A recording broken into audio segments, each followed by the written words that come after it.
assigned Aries as a diurnal throne and Scorpio as a nocturnal throne. Those not raised to spiritual life by initiation are described as dead from the sting of a scorpion, for they wander in the night side of divine power.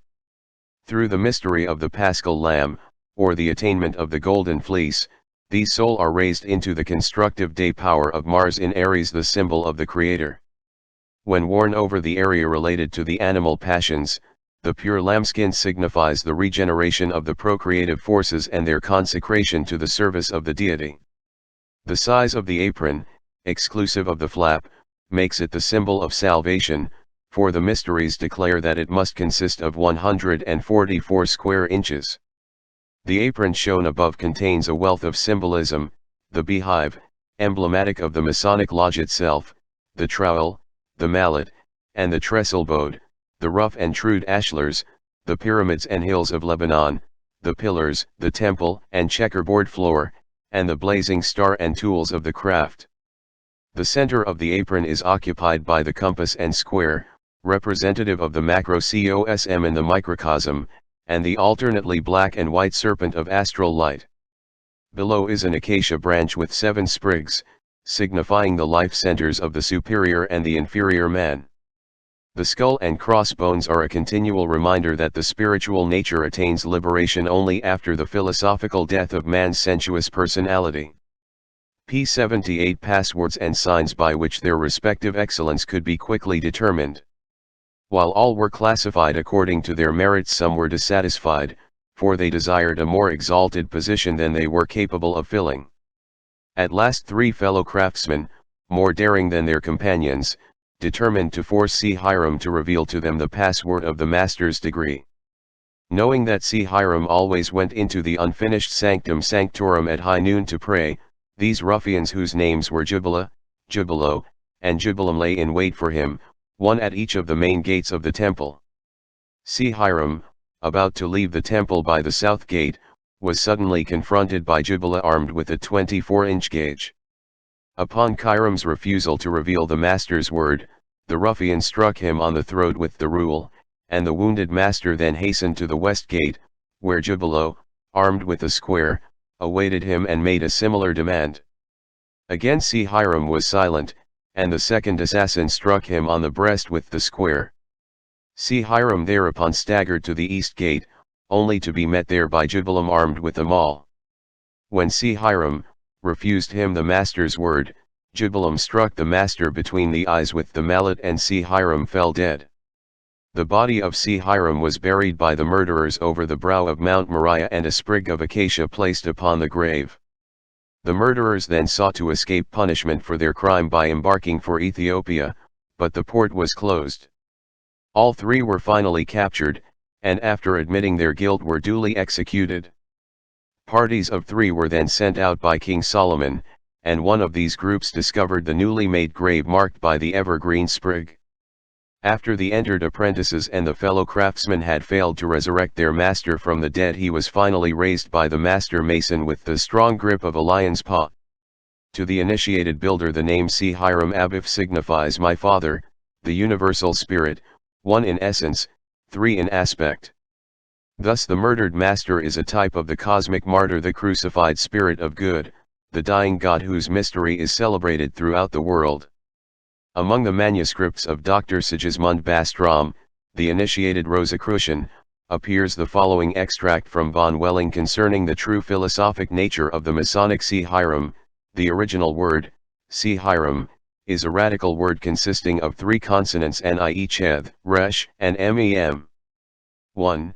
Cheth signifies Chama, the sun's light, i.e. the universal, invisible, cold fire of nature attracted by the sun, manifested into light and sent down to us and to every planetary body belonging to the solar system.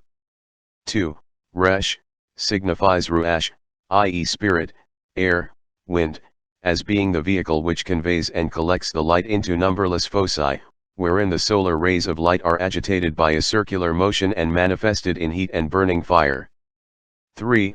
Or mem, signifies Majim, water, humidity, but rather the mother of water, i.e. radical humidity or a particular kind of condensed air. These three constitute the universal agent or fire of nature in one word, see Hiram, not Hiram.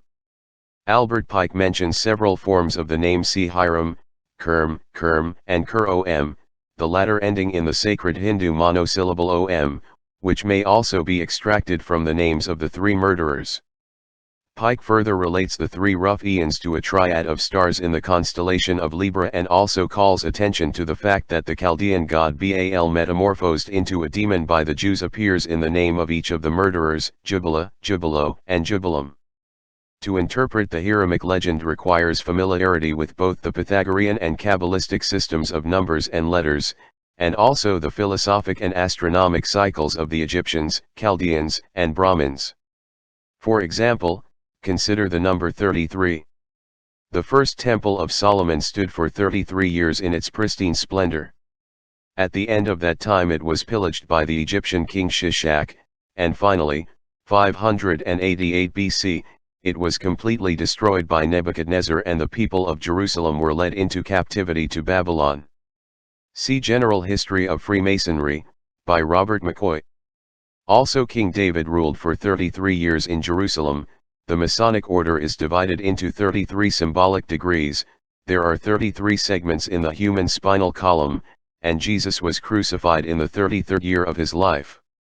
The efforts made to discover the origin of the Hiramic legend show that, while the legend in its present form is comparatively modern, its underlying principles run back to remotest antiquity. It is generally admitted by modern Masonic scholars that the story of the martyred see Hiram is based upon the Egyptian rites of Osiris, whose death and resurrection figuratively portrayed the spiritual death of man and his regeneration through initiation into the mysteries. See Hiram is also identified with Hermes through the inscription on the Emerald Table. From these associations it is evident that see Hiram is to be considered as a prototype of humanity. In fact he is Plato's idea, archetype, of man. As Adam after the fall symbolizes the idea of human degeneration, so see Hiram through his resurrection symbolizes the idea of human regeneration. On the 19th day of March, 1314, Jacques de Molay, the last Grand Master of the Knights Templars, was burned on a pyre erected upon that point of the islet of the Seine, at Paris, where afterwards was erected the statue of King Henry IV. See The Indian Religions, by Hargrave Jennings. It is mentioned as a tradition in some of the accounts of the burning, writes Jennings, that Molay, ere he expired, summoned Clement, the Pope who had pronounced the bull of abolition against the order and had condemned the Grand Master to the flames, to appear, within 40 days, before the Supreme Eternal Judge, and Philip the King to the same awful tribunal within the space of a year. Both predictions were fulfilled. The close relationship between Freemasonry and the original Knights Templars has caused the story of see Hiram to be linked with the martyrdom of Jacques de Molay. According to this interpretation, the three ruffians who cruelly slew their master at the gates of the temple because he refused to reveal the secrets of his order represent the Pope, the King, and the executioners. De Molay died maintaining his innocence and refusing to disclose the philosophical and magical arcana of the Templars. Those who have sought to identify see Hiram with the murdered King Charles I conceive the Hiramic legend to have been invented for that purpose by Elias Ashmole, a mystical philosopher, who was probably a member of the Rosicrucian fraternity. Charles was dethroned in 1647 and died on the block in 1649, leaving the Royalist party leaderless. An attempt has been made to relate the term the sons of the widow, an appellation frequently applied to members of the Masonic order, to this incident in English history, for by the murder of her king England became a widow and all Englishmen widows' sons. To the mystic Christian Mason, see Hiram. Represents the Christ who in 3 days, degrees, raised the temple of his body from its earthly sepulchre. His three murderers were Caesar's agent, the state, the Sanhedrin, the church, and the incited populace, the mob. Thus considered, see Hiram becomes the higher nature of man and the murderers are ignorance, superstition, and fear. The indwelling Christ can give expression to himself in this world only through man's thoughts, feelings, and actions. Right thinking, right feeling, and right action. These are three gates through which the Christ power passes into the material world, there to labor in the erection of the temple of universal brotherhood. Ignorance, superstition, and fear are three rough eons through whose agencies the spirit of good is murdered, and a false kingdom, controlled by wrong thinking, wrong feeling, and wrong action, established in its stead. In the material universe evil appears ever victorious. In this sense, writes Daniel Sickles, the myth of the Tyrian is perpetually repeated in the history of human affairs. Orpheus was murdered, and his body thrown into the Hebrus. Socrates was made to drink the hemlock, and, in all ages, we have seen evil temporarily triumphant, and virtue and truth calumniated, persecuted, crucified, and slain. But eternal justice marches surely and swiftly through the world. The Typhons, the children of darkness, the plotters of crime, all the infinitely varied forms of evil, are swept into oblivion, and truth and virtue for a time laid low come forth, clothed with diviner majesty, and crowned with everlasting glory. See General Ahiman reason. If, as there is ample reason to suspect, the modern Freemasonic order was profoundly influenced by, if it is not an actual outgrowth of, Francis Bacon's secret society, its symbolism is undoubtedly permeated with Bacon's two great ideals, universal education and universal democracy. The deadly enemies of universal education are ignorance, superstition, and fear, by which the human soul is held in bondage to the lowest part of its own constitution. The errant enemies of universal democracy have ever been the crown, the tiara, and the torch. Thus C. Hiram symbolizes that ideal state of spiritual, intellectual, and physical emancipation which has ever been sacrificed upon the altar of human selfishness. C. Hiram is the beautifier of the eternal house. Modern utilitarianism, however, sacrifices the beautiful for the practical, in the same breath declaring the obvious lie that selfishness, hatred, and discord are practical. Dr. Orville Ward Owen found a considerable part of the emblematic hand of the mysteries. From Montfaucon's Antiquities. A hand covered with numerous symbols was extended to the neophytes when they entered into the Temple of Wisdom. An understanding of the embossed upon the surface of the hand brought with it divine power and regeneration. Therefore, by means of these symbolic hands the candidate was said to be raised from the dead. p. 79. 32 Degrees of Freemasonic Ritualism hidden in the text of the first Shakespeare folio. Masonic emblems are to be observed also upon the title pages of nearly every book published by Bacon. Sir Francis Bacon considered himself as a living sacrifice upon the altar of human need. He was obviously cut down in the midst of his labors, and no student of his New Atlantis can fail to recognize the Masonic symbolism contained therein. According to the observations of Joseph Fort Newton, the Temple of Solomon described by Bacon in that utopian romance was not a house at all but the name of an ideal state. Is it not true that the Temple of Freemasonry is also emblematic of a condition of society? While, as before stated, the principles of the Hiramic legend are of the greatest antiquity, it is not impossible that its present form may be based upon incidents in the life of Lord Bacon, who passed through the philosophic death and was raised in Germany. In an old manuscript appears the statement that the Freemasonic order was formed by alchemists and Hermetic philosophers who had banded themselves together to protect their secrets against the infamous methods used by avaricious persons to wring from them the secret of gold making. The fact that the Hiramic legend contains an alchemical formula gives credence to this story. Thus the building of Solomon's temple represents the consummation of the magnum opus, which cannot be realized without the assistance of C. Hiram, the universal agent. The Masonic mysteries teach the initiate how to prepare within his own soul a miraculous powder of projection by which it is possible for him to transmute the base lump of human ignorance, perversion, and discord into an ingot of spiritual and philosophic gold. Sufficient similarity exists between the Masonic C. Hiram and the Kundalini of Hindu mysticism to warrant the assumption that C. Hiram may be considered a symbol also of the spirit fire moving through the sixth ventricle of the spinal column. The exact science of human regeneration is the lost key of Masonry, for when the spirit fire is lifted up through the 33 degrees, or segments of the spinal column, and enters into the domed chamber of the human skull, it finally passes into the pituitary body, Isis, where it invokes Ra, the pineal gland, and demands the sacred name. Operative Masonry, in the fullest meaning of that term, signifies the process by which the Eye of Horus is opened. E. A. Wallace Budge has noted that in some of the papyri illustrating the entrance of the souls of the dead into the judgment hall of Osiris, the deceased person has a pine cone attached to the crown of his head. The Greek mystics also carried a symbolic staff, the upper end being in the form of a pine cone, which was called the thyrsus of Bacchus. In the human brain there is a tiny gland called the pineal body, which is the sacred eye of the ancients, and corresponds to the third eye of the Cyclops.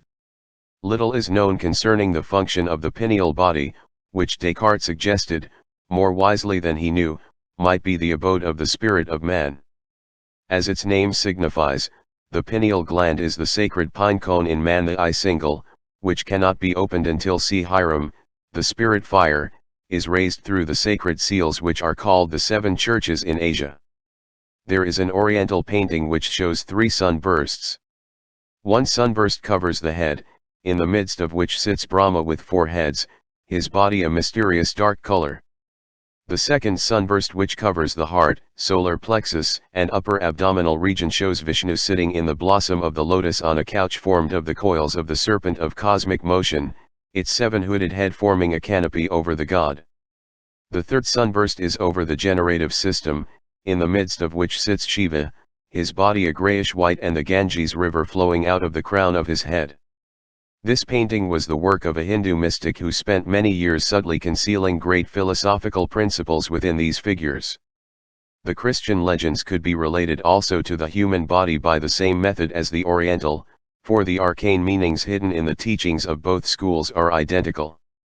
As applied to Masonry, the 3 sunbursts represent the gates of the temple at which Hiram was struck, there being no gate in the north because the sun never shines from the northern angle of the heavens. The north is the symbol of the physical because of its relation to ice, crystallized water, and to the body, crystallized spirit. In man the light shines toward the north but never from it, because the body has no light of its own but shines with the reflected glory of the divine life particles concealed within physical substance. For this reason the moon is accepted as the symbol of man's physical nature. Hiram is the mysterious fiery, airy water which must be raised through the 3 grand centers symbolized by the ladder with 3 rungs and the sunburst flowers mentioned in the description of the Hindu painting. It must also pass upward by means of the ladder of 7 rungs the 7 plex uses proximate to the spine. The 9 segments of the sacrum and coccyx are pierced by 10 foramina, through which pass the roots of the tree of life. 9 is the sacred number of man, and in the symbolism of the sacrum and coccyx a great mystery is concealed. That part of the body from the kidneys downward was termed by the early Kabbalists the land of Egypt, into which the children of Israel were taken during the captivity. Out of Egypt, Moses, the illuminated mind, as his name implies, led the tribes of Israel, the 12 faculties, by raising the brazen serpent in the wilderness upon the symbol of the Tau cross. Not only Hiram but the god-men of nearly every pagan mystery ritual are personifications of the spirit fire in the human spinal cord. The astronomical aspect of the Hiramic legend must not be overlooked. The tragedy of Hiram is enacted annually by the sun during its passage through the signs of the zodiac. From the journey of the sun through the 12 signs, writes Albert Pike, come the legend of the 12 labors of Hercules, and the incarnations of Vishnu and Buddha. Hence came the legend of the murder of Kuram, representative of the sun, by the 3 fellow crafts, symbols of the winter signs, Capricornus, Aquarius, and Pisces, who assailed him at the 3 gates of heaven and slew him at the winter solstice. Hence the search for him by the 9 fellow crafts, the other 9 signs, his finding, burial, and resurrection. See Morals and Dogma. Other authors consider Libra, Scorpio, and Sagittarius as the 3 murderers of the sun, inasmuch as Osiris was murdered by Typhon, to whom were assigned the 30 degrees of the constellation of Scorpio. In the Christian mysteries also Judah signifies the scorpion, and the 30 pieces of silver for which he betrayed his Lord represent the number of degrees in that sign. Having been struck by Libra, the state, Scorpio, the church, and Sagittarius, the mob, The sun, see Hiram, is secretly home through the darkness by the signs of Capricorn, Aquarius, and Pisces, and buried over the brow of a hill, the vernal equinox.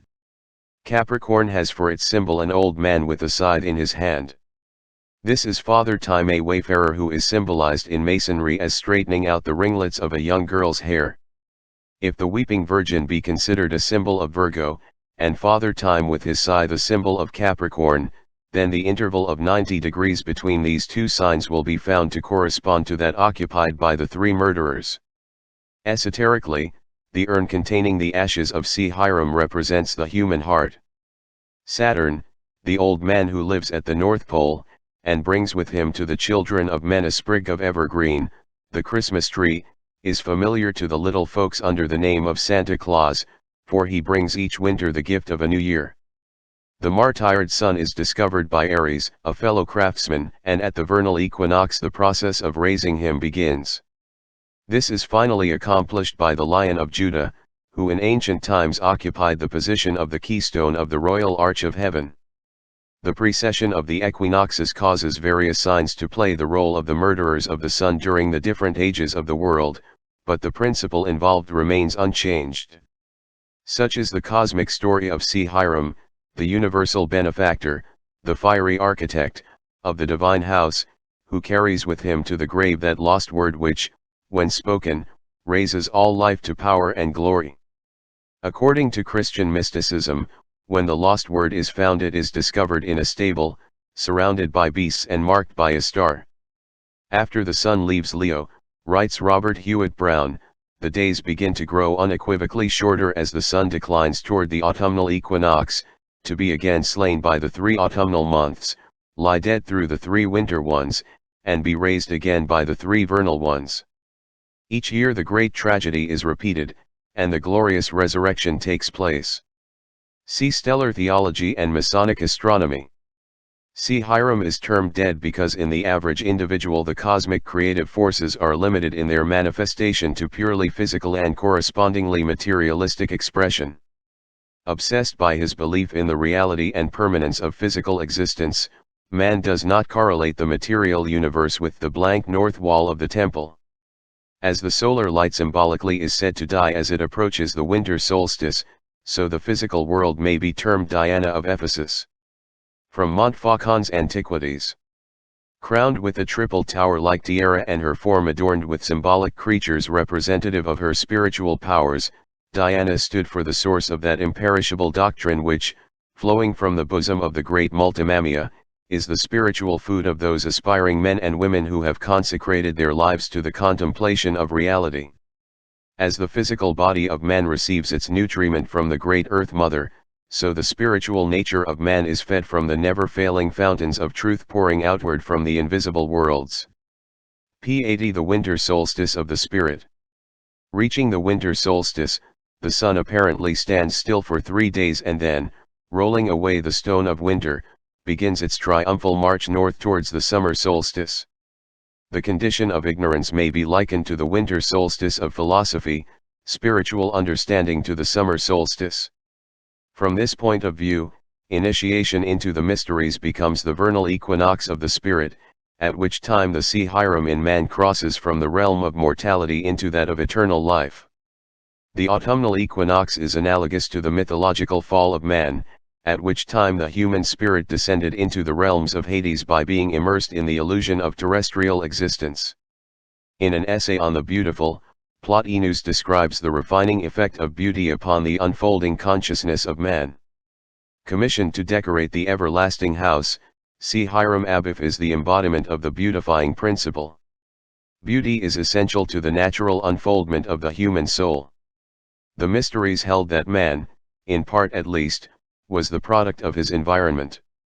Therefore they considered it imperative that every person be surrounded by objects which would evoke the highest and noblest sentiments. They proved that it was possible to produce beauty in life by surrounding life with beauty. They discovered that symmetrical bodies were built by souls continuously in the presence of symmetrical bodies, that noble thoughts were produced by minds surrounded by examples of mental nobility. Conversely, If a man were forced to look upon an ignoble or asymmetrical structure, it would arouse within him a sense of ignobility which would provoke him to commit ignoble deeds. If an ill-proportioned building were erected in the midst of a city, there would be ill-proportioned children born in that community, and men and women, gazing upon the asymmetrical structure, would live inharmonious lives? Thoughtful men of antiquity realized that their great philosophers were the natural products of the aesthetic ideals of architecture, music, and art established as the standards of the cultural systems of the time. The substitution of the discord of the fantastic for the harmony of the beautiful constitutes one of the great tragedies of every civilization. Not only were the savior gods of the ancient world beautiful, but each performed a ministry of beauty, seeking to effect man's regeneration by arousing within him the love of the beautiful. A renaissance of the golden age of fable can be made possible only by the elevation of beauty to its rightful dignity as the all-pervading, idealizing quality in the religious, ethical, sociological, scientific, and political departments of life. The Dionysiac architects were consecrated to the raising of their master spirit cosmic beauty from the sepulchre of material ignorance and selfishness by erecting buildings which were such perfect exemplars of symmetry and majesty that they were actually magical formulae by which was evoked the spirit of the martyred beautifier entombed within a materialistic world. In the Masonic mysteries, the triune spirit of man, the light delta, is symbolized by the three grand masters of the Lodge of Jerusalem. As God is the pervading principle of three worlds, in each of which he manifests as an active principle, so the spirit of man, partaking of the nature of divinity, dwells upon three planes of being, the supreme, the superior, and the inferior spheres of the Pythagoreans. At the gate of the inferior sphere, the underworld, or dwelling place of mortal creatures, stands the guardian of Hades, the three-headed dog Cerberus, who is analogous to the three murderers of the Hieronymic legend. According to this symbolic interpretation of the triune spirit, Hiram is the third, or incarnating, part, the master builder who through all ages erects living temples of flesh and blood as shrines of the Most High. Hiram comes forth as a flower and is cut down, he dies at the gates of matter, he is buried in the elements of creation, but like Thor he swings his mighty hammer in the fields of space, sets the primordial atoms in motion, and establishes order out of chaos. As the potentiality of cosmic power within each human soul, Hiram lies waiting for man by the elaborate ritualism of life to transmute potentiality into divine potency. As the sense perceptions of the individual increase, however, man gains ever greater control over his various parts, and the spirit of life within gradually attains freedom. The three murderers represent the laws of the inferior world: birth, growth, and decay, which ever frustrate the plan of the builder. To the average individual, physical birth actually signifies the death of Hiram, and physical death the resurrection of Hiram. To the initiate, however, the resurrection of the spiritual nature is accomplished without the intervention of physical death.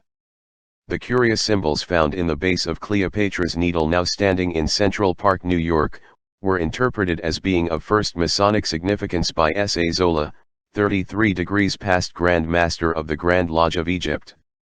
Masons' marks and symbols are to be found on the stones of numerous public buildings not only in England and on the continent but also in Asia. In his Indian Masons' Marks of the Mughal dynasty, A. Gorham describes scores of markings appearing on the walls of buildings such as the Taj Mahal, the Jama Masjid, and that famous Masonic structure, the Qutb Minar. According to those who regard Masonry as an outgrowth of the secret society of architects and builders which for thousands of years formed a caste of master craftsmen, Hiram Abiff was the Tyrian Grand Master of a worldwide organization of artisans, with headquarters in Tyre. Their philosophy consisted of incorporating into the measurements and ornamentation of temples, palaces, mausoleums, fortresses, and other public buildings their knowledge of the laws controlling the universe. Every initiated workman was given a hieroglyphic with which he marked the stones he trewed to show to all posterity that he thus dedicated to the supreme architect of the universe each perfected product of his labor.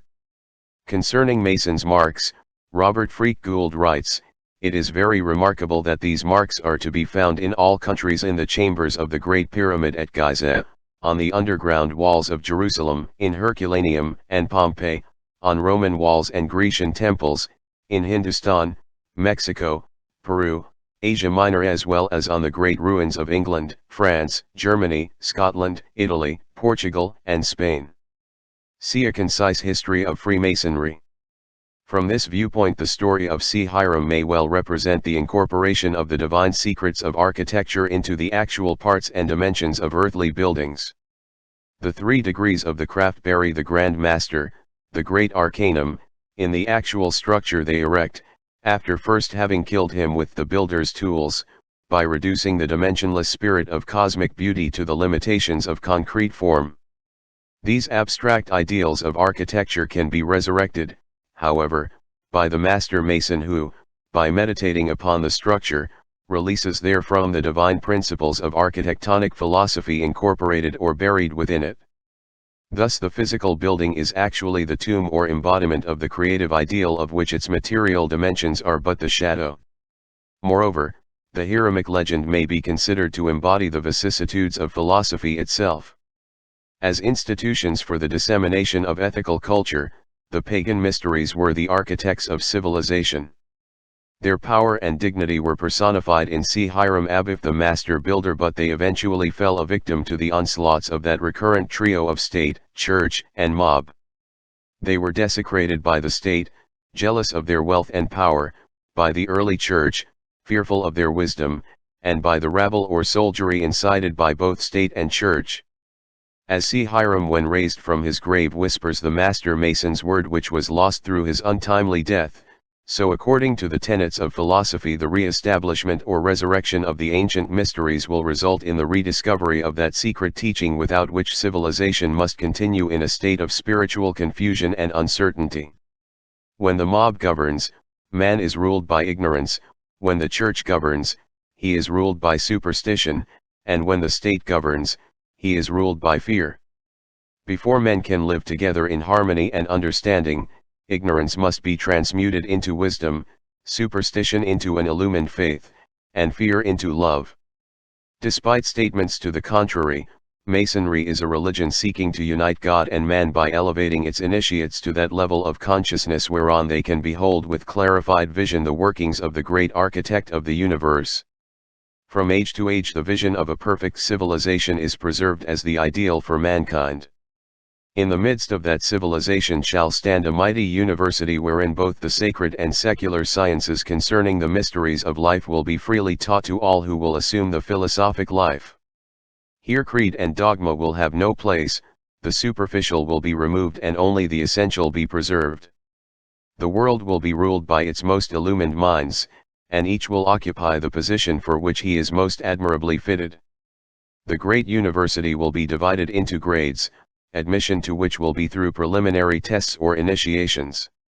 Here mankind will be instructed in the most sacred, the most secret, and the most enduring of all mysteries, symbolism. Here the initiate will be taught that every visible object, every abstract thought, every emotional reaction is but the symbol of an eternal principle. Here mankind will learn that C. Hiram, truth, lies buried in every atom of cosmos, that every form is a symbol and every symbol the tomb of an eternal verity. Through education, spiritual, mental, moral, and physical, man will learn to release living truths from their lifeless coverings. The perfect government of the earth must be patterned eventually after that divine government by which the universe is ordered. In that day when perfect order is re-established, with peace universal and good triumphant, men will no longer seek for happiness, for they shall find it welling up within themselves. Dead hopes, dead aspirations, dead virtues shall rise from their graves, and the spirit of beauty and goodness repeatedly slain by ignorant men shall again be the master of work. Then shall sages sit upon the seats of the mighty and the gods walk with men. The Pythagorean theory of music and color harmony is a state recognized by great philosophers as the immediate prerequisite of beauty. A compound is termed beautiful only when its parts are in harmonious combination. The world is called beautiful and its creator is designated the good because good perforce must act in conformity with its own nature, and good acting according to its own nature is harmony, because the good which it accomplishes is harmonious with the good which it is. Beauty, therefore, is harmony manifesting its own intrinsic nature in the world of form. The universe is made up of successive gradations of good, these gradations ascending from matter, which is the least degree of good, to spirit, which is the greatest degree of good. In man, his superior nature is the summum bonum. It therefore follows that his highest nature most readily cognizes good because the good external to him in the world is in harmonic ratio with the good present in his soul. What man terms evil is therefore, in common with matter, merely the least degree of its own opposite. The least degree of good presupposes likewise the least degree of harmony and beauty. Thus deformity, evil, is really the least harmonious combination of elements naturally harmonic as individual units. Deformity is unnatural, for, the sum of all things being the good, it is natural that all things should partake of the good and be arranged in combinations that are harmonious. Harmony is the manifesting expression of the will of the eternal good.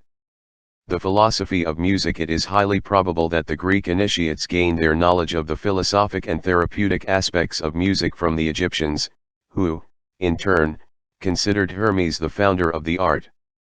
According to one legend, this god constructed the first lyre by stretching strings across the concavity of a turtle shell.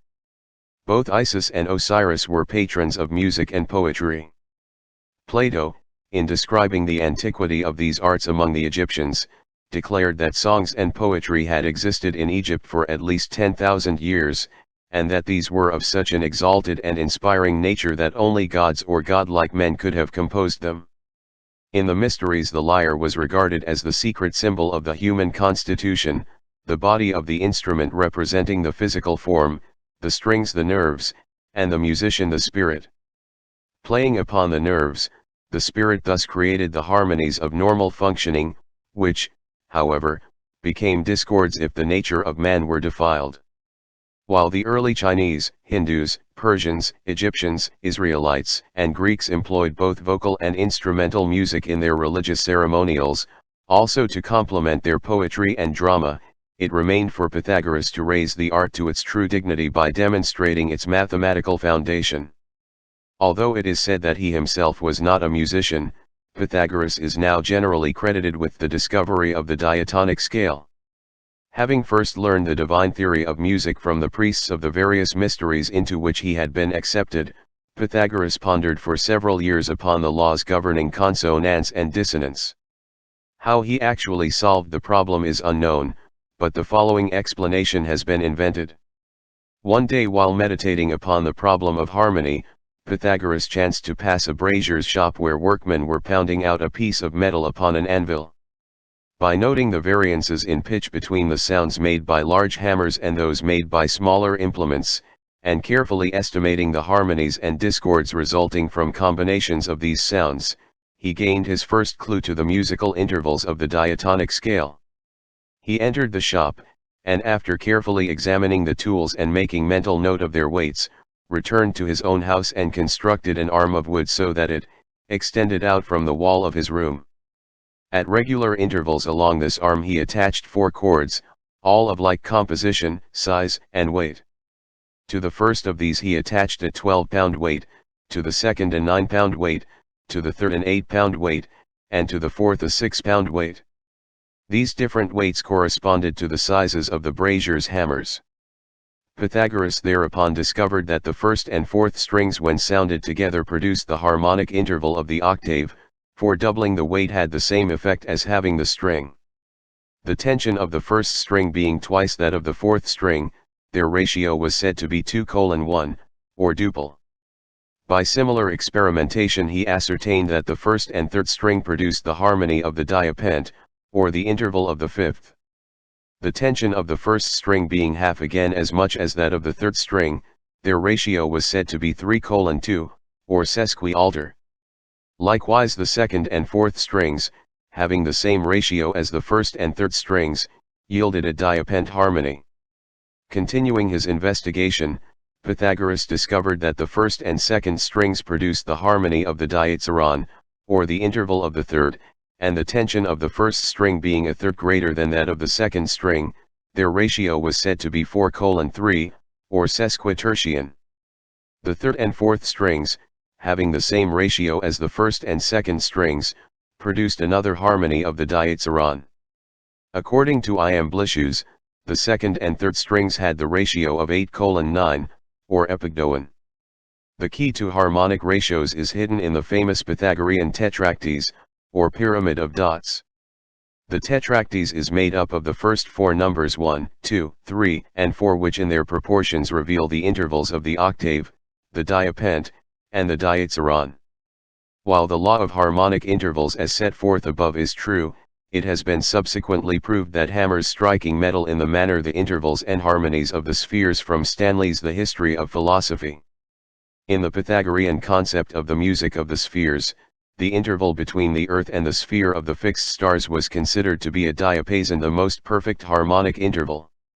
The allowing arrangement is most generally accepted for the musical intervals of the planets between the earth and the sphere of the fixed stars, from the sphere of the earth to the sphere of the moon, 1 tone, from the sphere of the moon to that of Mercury, 1/2 tone, from Mercury to Venus, 1/2, from Venus to the Sun, 1 1/2 tones, from the Sun to Mars, 1 tone, from Mars to Jupiter, 1/2 tone, from Jupiter to Saturn, 1/2 tone, from Saturn to the fixed stars, 1/2 tone.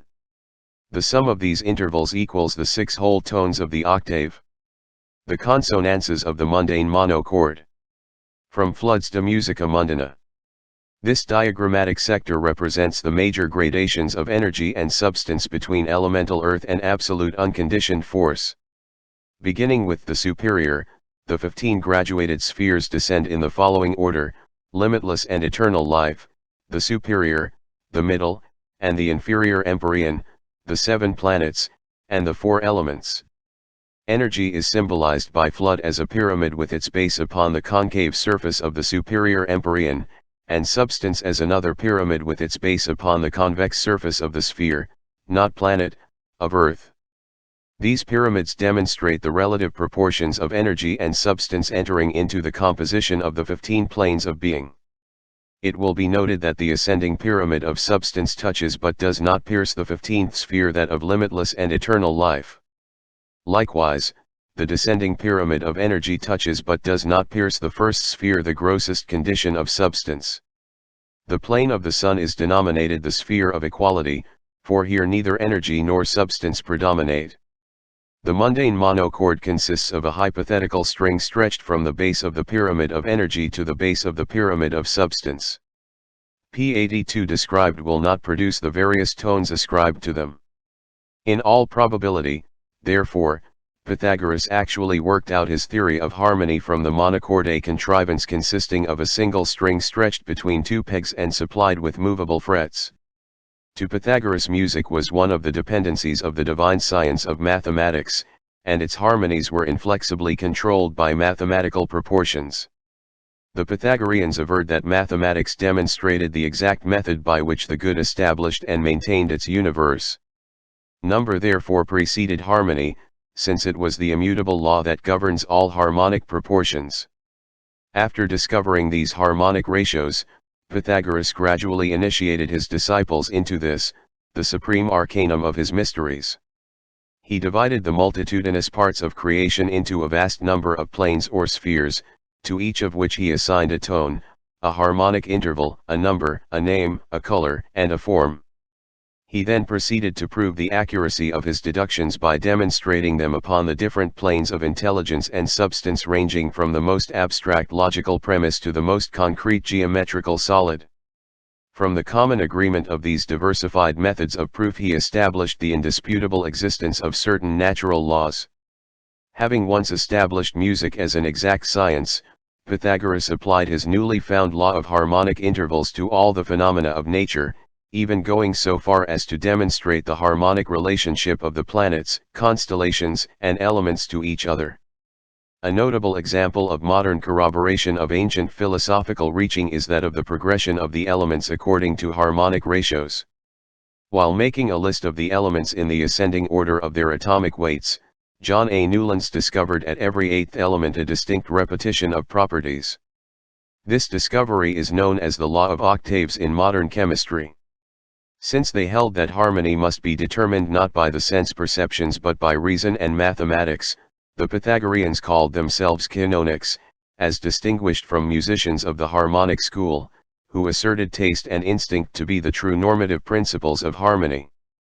Recognizing, however, the profound effect of music upon the senses and emotions, Pythagoras did not hesitate to influence the mind and body with what he termed musical medicine.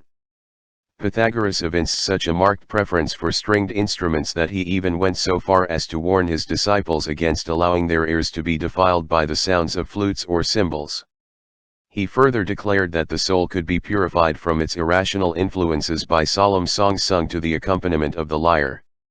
In his investigation of the therapeutic value of harmonics, Pythagoras discovered that the 7 modes or keys of the Greek system of music had the power to incite or allay the various emotions. It is related that while observing the stars one night he encountered a young man befuddled with strong drink and mad with jealousy who was piling faggots about his mistress' door with the intention of burning the house. The frenzy of the youth was accentuated by a flutist a short distance away who was playing a tune in the stirring Phrygian mode. Pythagoras induced the musician to change his air to the slow and rhythmic spondaic mode, whereupon the intoxicated youth immediately became composed and, gathering up his bundles of wood, returned quietly to his own home.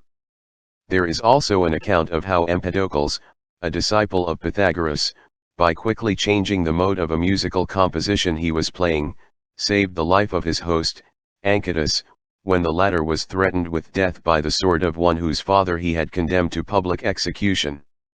It is also known that Aesculapius, the Greek physician, cured sciatica and other diseases of the nerves by blowing a loud trumpet in the presence of the patient. Pythagoras cured many ailments of the spirit, soul, and body by having certain specially prepared musical compositions played in the presence of the sufferer or by personally reciting short selections from such early poets as Hesiod and Homer. In his university at Crotona it was customary for the Pythagoreans to open and to close each day with songs, those in the morning calculated to clear the mind from sleep and inspire it to the activities of the coming day, those in the evening of a mode soothing, relaxing, and conducive to rest. At the vernal equinox, Pythagoras caused his disciples to gather in a circle around one of their number who led them in song and played their accompaniment upon a lyre. The therapeutic music of Pythagoras is described by Iamblichus thus, and there are certain melodies devised as remedies against the passions of the soul, and also against despondency and lamentation, which Pythagoras invented as things that afford the greatest assistance in these maladies. And again, he employed other melodies against rage and anger, and against every aberration of the soul. There is also another kind of modulation invented as a remedy against desires. See the life of Pythagoras. It is probable that the Pythagoreans recognized a connection between the 7 Greek modes and the planets. As an example, Pliny declares that Saturn moves in the Dorian mode and Jupiter in the Phrygian mode. It is also apparent that the temperaments are keyed to the various modes, and the passions likewise. Thus, anger, which is a fiery passion, may be accentuated by a fiery mode or its power neutralized by a watery mode. The far-reaching effect exercised by music upon the culture of the Greeks is thus summed up by Emil Naumann. Plato depreciated the notion that music was intended solely to create cheerful and agreeable emotions, maintaining rather that it should inculcate a love of all that is noble, and hatred of all that is mean, and that nothing could more strongly influence man's innermost feelings than melody and rhythm. Firmly convinced of this, he agreed with Damon of Athens, the musical instructor of Socrates, that the introduction of a new and presumably enervating scale would endanger the future of a whole nation, and that it was not possible to alter a key without shaking the very foundations of the state. Plato affirmed that music which ennobled the mind was of a far higher kind than that which merely appealed to the senses, and he strongly insisted that it was the paramount duty of the legislature to suppress all music of an effeminate and lascivious character, and to encourage only that which was pure and dignified, that bold and stirring melodies were for men, gentle and soothing ones for women. From this it is evident that music played a considerable part in the education of the Greek youth. The greatest care was also to be taken in the selection of instrumental music, because the absence of words rendered its signification doubtful, and it was difficult to foresee whether it would exercise upon the people a benign or baneful influence. Popular taste, being always tickled by sensuous and meretricious effects, was to be treated with deserved contempt. See the history of music. Even today martial music is used with telling effect in times of war, and religious music, while no longer developed in accordance with the ancient theory, still profoundly influences the emotions of the laity. The music of the spheres, the most sublime but least known of all the Pythagorean speculations, was that of sidereal harmonics. It was said that of all men only Pythagoras heard the music of the spheres. Apparently the Chaldeans were the first people to conceive of the heavenly bodies joining in a cosmic chant as they moved in stately manner across the sky. Job describes a time when the stars of the morning sang together, and in The Merchant of Venice the author of the Shakespearean plays the mundane monochord with its proportions and intervals. From Flood's De Musica Mundana. In this chart is set forth a summary of Flood's theory of universal music. The interval between the element of earth and the highest heaven is considered as a double octave, thus showing the two extremes of existence to be in diapason harmony. It signifies that the highest heaven, the sun, and the earth have the same time, the difference being in pitch. The sun is the lower octave of the highest heaven and the earth the lower octave of the sun. The lower octave, gamma to G, comprises that part of the universe in which substance predominate over energy. Its harmonies, therefore, are more gross than those of the higher octave, G to G, wherein energy predominates over substance. If struck in the more spiritual part, writes Flood, the monochord will give eternal life, if in the more material part, transitory life. It will be noted that certain elements, planets, and celestial spheres sustain a harmonic ratio to each other. Flood advanced this as a key to the sympathies and antipathies existing between the various departments of nature. P. 83 writes, "There's not the smallest orb which thou beholdest but in his motion like an angel sings." So little remains, however, of the Pythagorean system of celestial music that it is only possible to approximate his actual theory. Pythagoras conceived the universe to be an immense monochord, with its single string connected at its upper end to absolute spirit and at its lower end to absolute matter, in other words, a cord stretched between heaven and earth. Counting inward from the circumference of the heavens, Pythagoras, according to some authorities, divided the universe into 9 parts, according to others, into 12 parts. The 12-fold system was as follows: the first division was called the Empyrean, or the sphere of the fixed stars, and was the dwelling place of the immortals. The second to 12th divisions were, in order, the spheres of Saturn, Jupiter, Mars, the Sun, Venus, Mercury, and the Moon, and fire, air, water, and earth. This arrangement of the 7 planets, the Sun and Moon being regarded as planets in the old astronomy, is identical with the candlestick symbolism of the Jews, the Sun in the center as the main stem with 3 planets on either side of it. The names given by the Pythagoreans to the various notes of the diatonic scale were, according to Macrobius, derived from an estimation of the velocity and magnitude of the planetary bodies. Each of these gigantic spheres as it rushed endlessly through space was believed to sound a certain tone caused by its continuous displacement of the ethereal diffusion. As these tones were a manifestation of divine order and motion, it must necessarily follow that they partook of the harmony of their own source. The assertion that the planets in their revolutions round the earth uttered certain sounds differing according to their respective magnitude, celerity and local distance, was commonly made by the Greeks. Thus Saturn, the farthest planet, was said to give the gravest note, while the Moon, which is the nearest, gave the sharpest. These sounds of the 7 planets, and the sphere of the fixed stars, together with that above us Antichthon, are the 9 muses, and their joint symphony is called mnemosyne. See the canon. This quotation contains an obscure reference to the 9-fold division of the universe previously mentioned.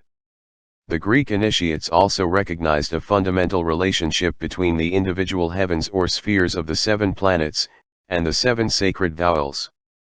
The first heaven uttered the sound of the sacred vowel alpha, alpha; the second heaven, the sacred vowel epsilon, epsilon; the third, eta, eta; the fourth, Iota, Iota, the fifth, Omicron, Omicron, the sixth, Upsilon, Upsilon, and the seventh heaven, the sacred vowel, Omega. When these seven heavens sing together they produce a perfect harmony which ascends as an everlasting praise to the throne of the Creator. See Irenaeus against heresies. Although not so stated, it is probable that the planetary heavens are to be considered as ascending in the Pythagorean order, beginning with the sphere of the moon, which would be the first heaven. Many early instruments had 7 strings, and it is generally conceded that Pythagoras was the one who added the 8th string to the lyre of Terpander.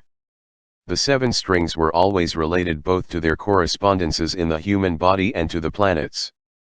The names of God were also conceived to be formed from combinations of the 7 planetary harmonies. The Egyptians confined their sacred songs to the 7 primary sounds, forbidding any others to be uttered in their temples.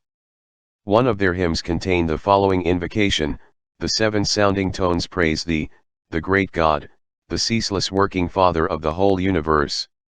In another the deity describes himself thus: I am the great indestructible lyre of the whole world, attuning the songs of the heavens.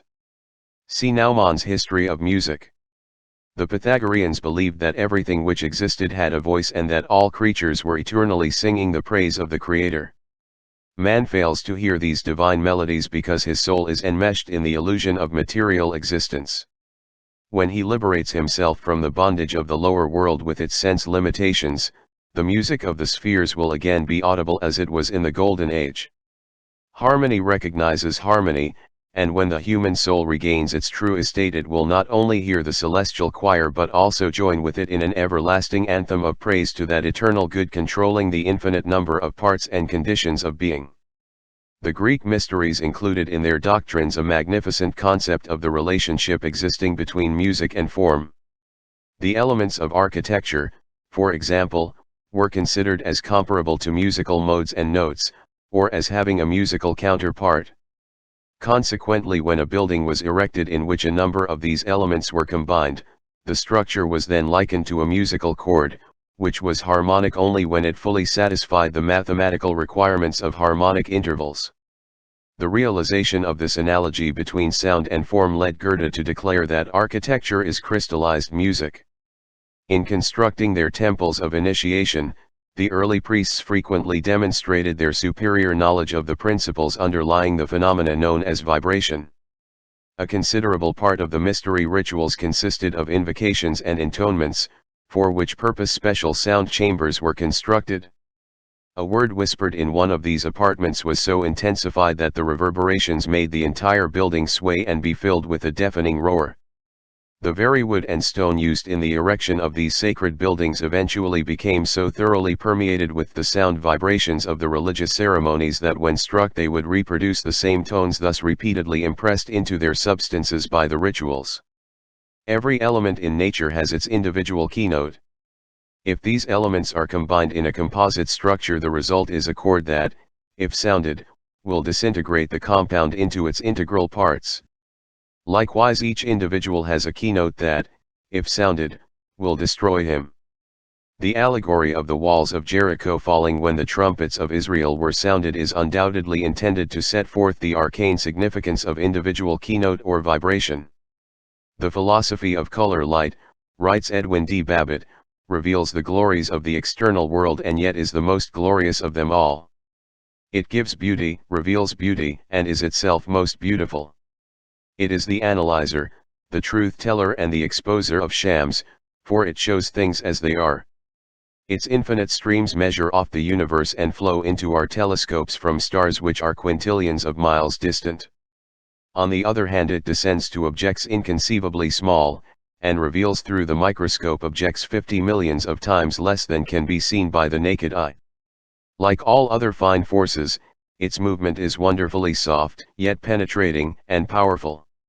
Without its vivifying influence, vegetable, animal, and human life must immediately perish from the earth, and general ruin take place. We shall do well, then, to consider this potential and beautiful principle of light and its component colors, for the more deeply we penetrate into its inner laws, the more will it present itself as a marvelous storehouse of power to vitalize, heal, refine, and delight mankind.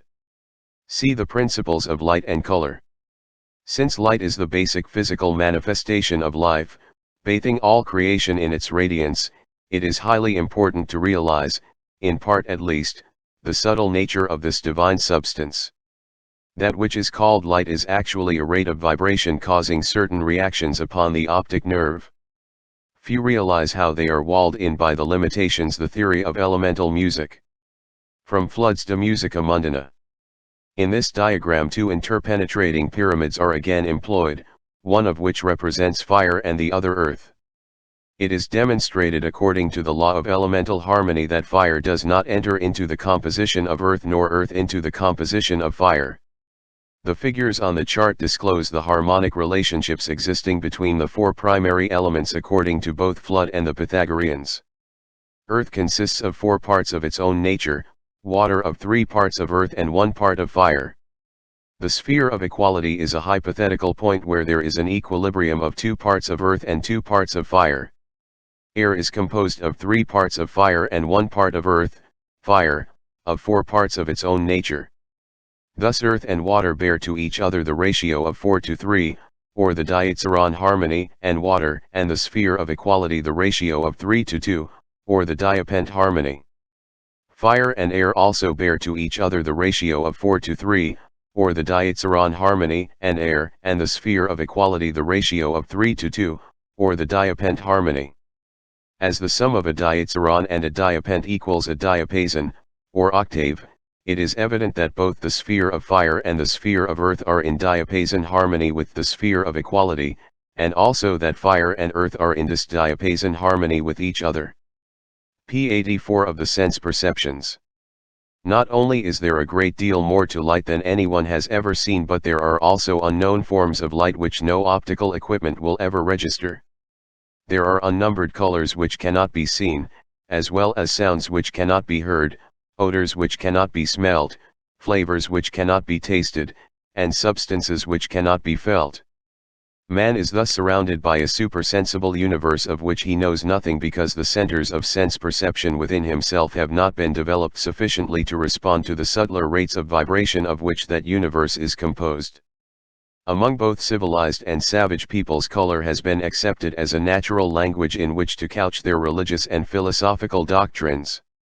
The ancient city of Ecbatana, as described by Herodotus, its 7 walls colored according to the 7 planets, revealed the knowledge of this subject possessed by the Persian Magi.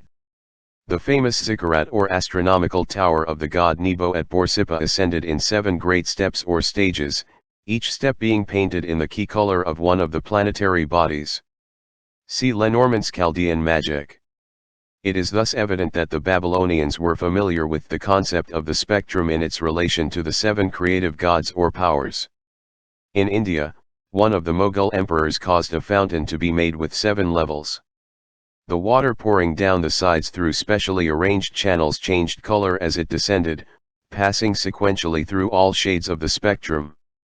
In Tibet, color is employed by the native artists to express various moods. L. Austin Waddell, writing of northern Buddhist art, notes that in Tibetan mythology white and yellow complexions usually typify mild moods, while the red, blue, and black belong to fierce forms, though sometimes light blue, as indicating the sky, means merely celestial. Generally the gods are pictured white, goblins red, and devils black, like their European relative. See the Buddhism of Tibet. In Meno, Plato, speaking through Socrates, describes color as an effluence of form, commensurate with sight, and sensible.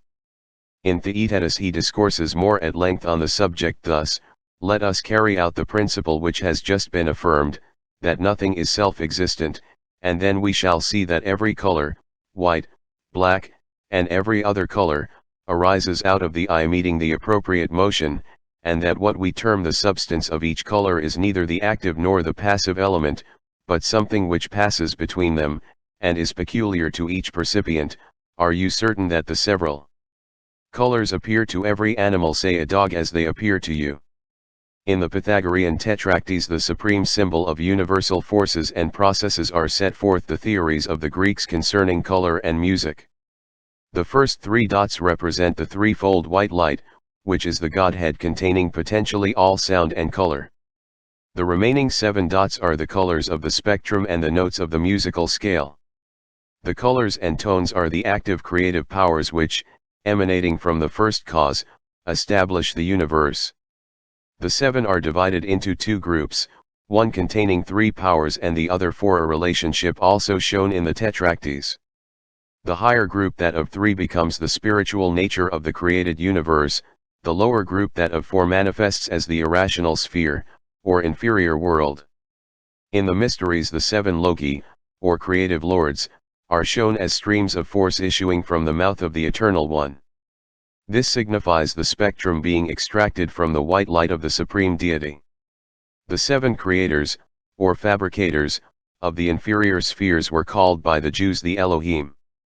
By the Egyptians they were referred to as the builders, sometimes as the governors, and are depicted with great knives in their hands with which they carved the universe from its primordial substance.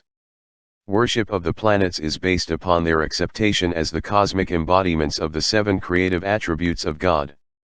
The lords of the planets were described as dwelling within the body of the sun, for the true nature of the sun, being analogous to the white light, contains the seeds of all the tone and color potencies which it manifests. There are numerous arbitrary arrangements setting forth the mutual relationships of the planets, the colors, and the musical notes. The most satisfactory system is that based upon the law of the octave. The sense of hearing has a much wider scope than that of sight, for whereas the ear can register from 9 to 11 octaves of sound, the eye is restricted to the cognition of but 7 fundamental color tones, or 1 tone short of the octave. Red, when posited as the lowest color tone in the scale of chromatics, thus corresponds to do, the first note of the musical scale.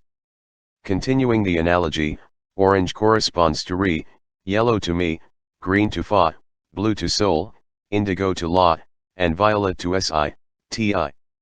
The 8th color tone necessary to complete the scale should be the higher octave of red, the first color tone. The accuracy of the above arrangement is attested by 2 striking facts. 1. The 3 fundamental notes of the musical scale, the first, the third, and the 5th, correspond with the 3 primary colors red, yellow, and blue. 2. The 7th, and least perfect, note of the musical scale corresponds with purple, the least perfect tone of the color scale. In the Principles of Light and Color, Edwin D. Babbitt confirms the correspondence of the color and musical scales, as C is at the bottom of the musical scale and made with the coarsest waves of air, so is red at the bottom of the chromatic scale and made with the coarsest waves of luminous ether. As the musical note B, the 7th note of the scale, requires 45 vibrations of air every time, the note C at the lower end of the scale requires 24, or but little over half as many, so does extreme violet require about 300 trillions of vibrations of ether in a second, while extreme red requires only about 450 trillions, which also are but little more than half as many. When one musical octave is finished, another one commences and progresses with just twice as many vibrations as were used in the first octave, and so the same notes are repeated on a finer scale. In the same way, when the scale of colors visible to the ordinary eye is completed in the violet, another octave of finer invisible colors, with just twice as many vibrations, will commence and progress on precisely the same law. When the colors are related to the 12 signs of the zodiac, they are arranged as the spokes of a wheel. To Aries is assigned pure red, to Taurus, red orange, to Gemini, pure orange, to Cancer, orange yellow, to Leo, pure yellow, to Virgo, yellow green, to Libra, pure green, to Scorpio, green blue, to Sagittarius, pure blue, to Capricorn, blue violet, to Aquarius, pure violet, and to Pisces, violet red. In expounding the Eastern system of esoteric philosophy, H.P. Blavatsky relates the colors to the septenary constitution of man and the 7 states of matter as follows: color principles of man, states of matter: violet chaya, or etheric double ether, indigo higher manas, or spiritual intelligence critical state called air blue auric envelope steam or vapor green lower manas, or animal soul critical state yellow buddhi, or spiritual soul water orange prana, or life principle. Critical state red kamarupa, or seat of animal life ice. This arrangement of the colors of the spectrum and the musical notes of the octave necessitates a different grouping of the planets in order to preserve their proper tone and color analogies. Thus Do becomes Mars, Re, the Sun, Me, Mercury, Fa, Saturn, Sol, Jupiter, La, Venus, Si, Ti, the Moon. See the ES instructions. The four elements and their consonantal intervals from Flood's De Musica Mundana. In this diagram, Flood has divided each of the four primary elements into three subdivisions. The first division of each element is the grossest, partaking somewhat of the substance directly inferior to itself, except in the case of the earth, which has no state inferior to itself. The second division consists of the element in its relatively pure state, while the third division is that condition wherein the element partakes somewhat of the substance immediately superior to itself. For example, the lowest division of the element of water is sedimentary, as it contains earth substance in solution. The second division represents water in its most common state salty as in the case of the ocean, and the third division is water in its purest state free from salt. The harmonic interval assigned to the lowest division of each element is one tone, to the central division also a tone, but to the higher division a half tone because it partakes of the division immediately above it. Flood emphasizes the fact that as the elements ascend in series of 2.5 tones, the diapason is the dominating harmonic interval of the elements. Fishes, insects, animals, reptiles, and birds. Part 1. The creatures inhabiting the water, air, and earth were held in veneration by all races of antiquity. Realizing that visible bodies are only symbols of invisible forces, the ancients worshipped the divine power through the lower kingdoms of nature, because those less evolved and more simply constituted creatures responded most readily to the creative impulses of the gods. The sages of old studied living things to a point of realization that God is most perfectly understood through a knowledge of his supreme handiwork, animate and inanimate nature. Every existing creature manifests some aspect of the intelligence or power of the Eternal One, who can never be known save through a study and appreciation of his numbered but inconceivable parts. When a creature is chosen, therefore, to symbolize to the concrete human mind some concealed abstract principle, it is because its characteristics demonstrate this invisible principle in visible action. Fishes, insects, animals, reptiles, and birds appear in the religious symbolism of nearly all nations, because the forms and habits of these creatures and the media in which they exist closely relate them to the various generative and germinative powers of nature, which were considered as prima facie evidence of divine omnipresence. The early philosophers and scientists, realizing that all life has its origin in water, chose the fish as the symbol of the life germ. The fact that fishes are most prolific makes the simile still more apt.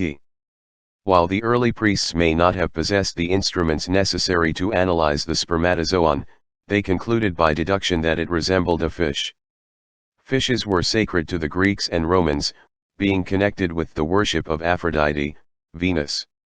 An interesting survival of pagan ritualism is found in the custom of eating fish on Friday. Freya, in whose honor the day was named, was the Scandinavian Venus, and this day was sacred among many nations to the goddess of beauty and fecundity. This analogy further links the fish with the procreative mystery. Friday is also sacred to the followers of the Prophet Mohammed. The word Nun means both fish and growth, and as Inman says, the Jews were led to victory by the son of the fish whose other names were Joshua and Jesus, the Savior. Nun is still the name of a female devotee of the Christian faith. Among early Christians 3 fishes were used to symbolize the Trinity, and the fish is also one of the 8 sacred symbols of the great Buddha. It is also significant that the dolphin should be sacred to both Apollo, the solar savior, and Neptune. It was believed that this fish carried shipwrecked sailors to heaven on its back. The dolphin was accepted by the early Christians as an emblem of Christ, because the pagans had viewed this beautiful creature as a friend and benefactor of man. The heir to the throne of France, the dauphin, may have secured his title from this ancient pagan symbol of the divine preservative power. The first advocates of Christianity likened converts to fishes, who at the time of baptism returned again into the sea of Christ. Primitive peoples believed the sea and land were inhabited by strange creatures, and early books on zoology contain curious illustrations of composite beasts, reptiles, and fishes, which did not exist at the time the medieval authors compiled these voluminous books. In the ancient initiatory rituals of the Persian, Greek, and Egyptian mysteries, the priests disguised themselves as composite creatures, thereby symbolizing different aspects of human consciousness. They used birds and reptiles as emblems of their various deities, often creating forms of grotesque appearance and assigning to them imaginary traits, habits, and places of domicile, all of which were symbolic of certain spiritual and transcendental truths thus concealed from the profane. The phoenix made its nest of incense and flames. The unicorn had the body of a horse, the feet of an elephant, and the tail of a wild boar. The upper half of the centaur's body was human and the lower half equine. The pelican of the Hermetists fed its young from its own breast, and to this bird were assigned other mysterious attributes which could have been true only allegorically. Though regarded by many writers of the Middle Ages as actual living creatures, none of these the pelican excepted ever existed outside the symbolism of the mysteries. Possibly they originated in rumors of animals then little known. In the temple, however, they became a reality, for there they signified the manifold characteristics of man's nature. The manticora had certain points in common with the hyena, the unicorn may have been the single-horned rhinoceros. To the student of the secret wisdom, these composite animals and birds simply represent various forces working in the invisible worlds. This is a point which nearly all writers on the subject of medieval monsters seem to have overlooked. C. V. Lysis Aldrovantes Monstrorum Historia, 1642, and Physica Curiosa, by P. Gaspar Scotto, 1697. There are also legends to the effect that long before the appearance of human beings there existed a race or species of composite creatures which was destroyed by the gods. The temples of antiquity preserved their own historical records and possessed information concerning the prehistoric world that has never been revealed to the uninitiated. According to these records, the human race evolved from a species of creature that partook somewhat of the nature of an amphibian, for at that time primitive man had the gills of a fish and was partly covered with scales. To a limited degree, the human embryo demonstrates the possibility of such a condition. As a result of the theory of man's origin in water, the fish was looked upon as the progenitor of the human family. This gave rise to the ichthyology of the Chaldeans, Phoenicians, and Brahmins.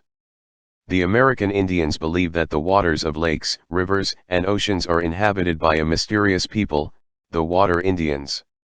The fish has been used as an emblem of damnation, but among the Chinese it typified contentment and good fortune, and fishes appear on many of their coins.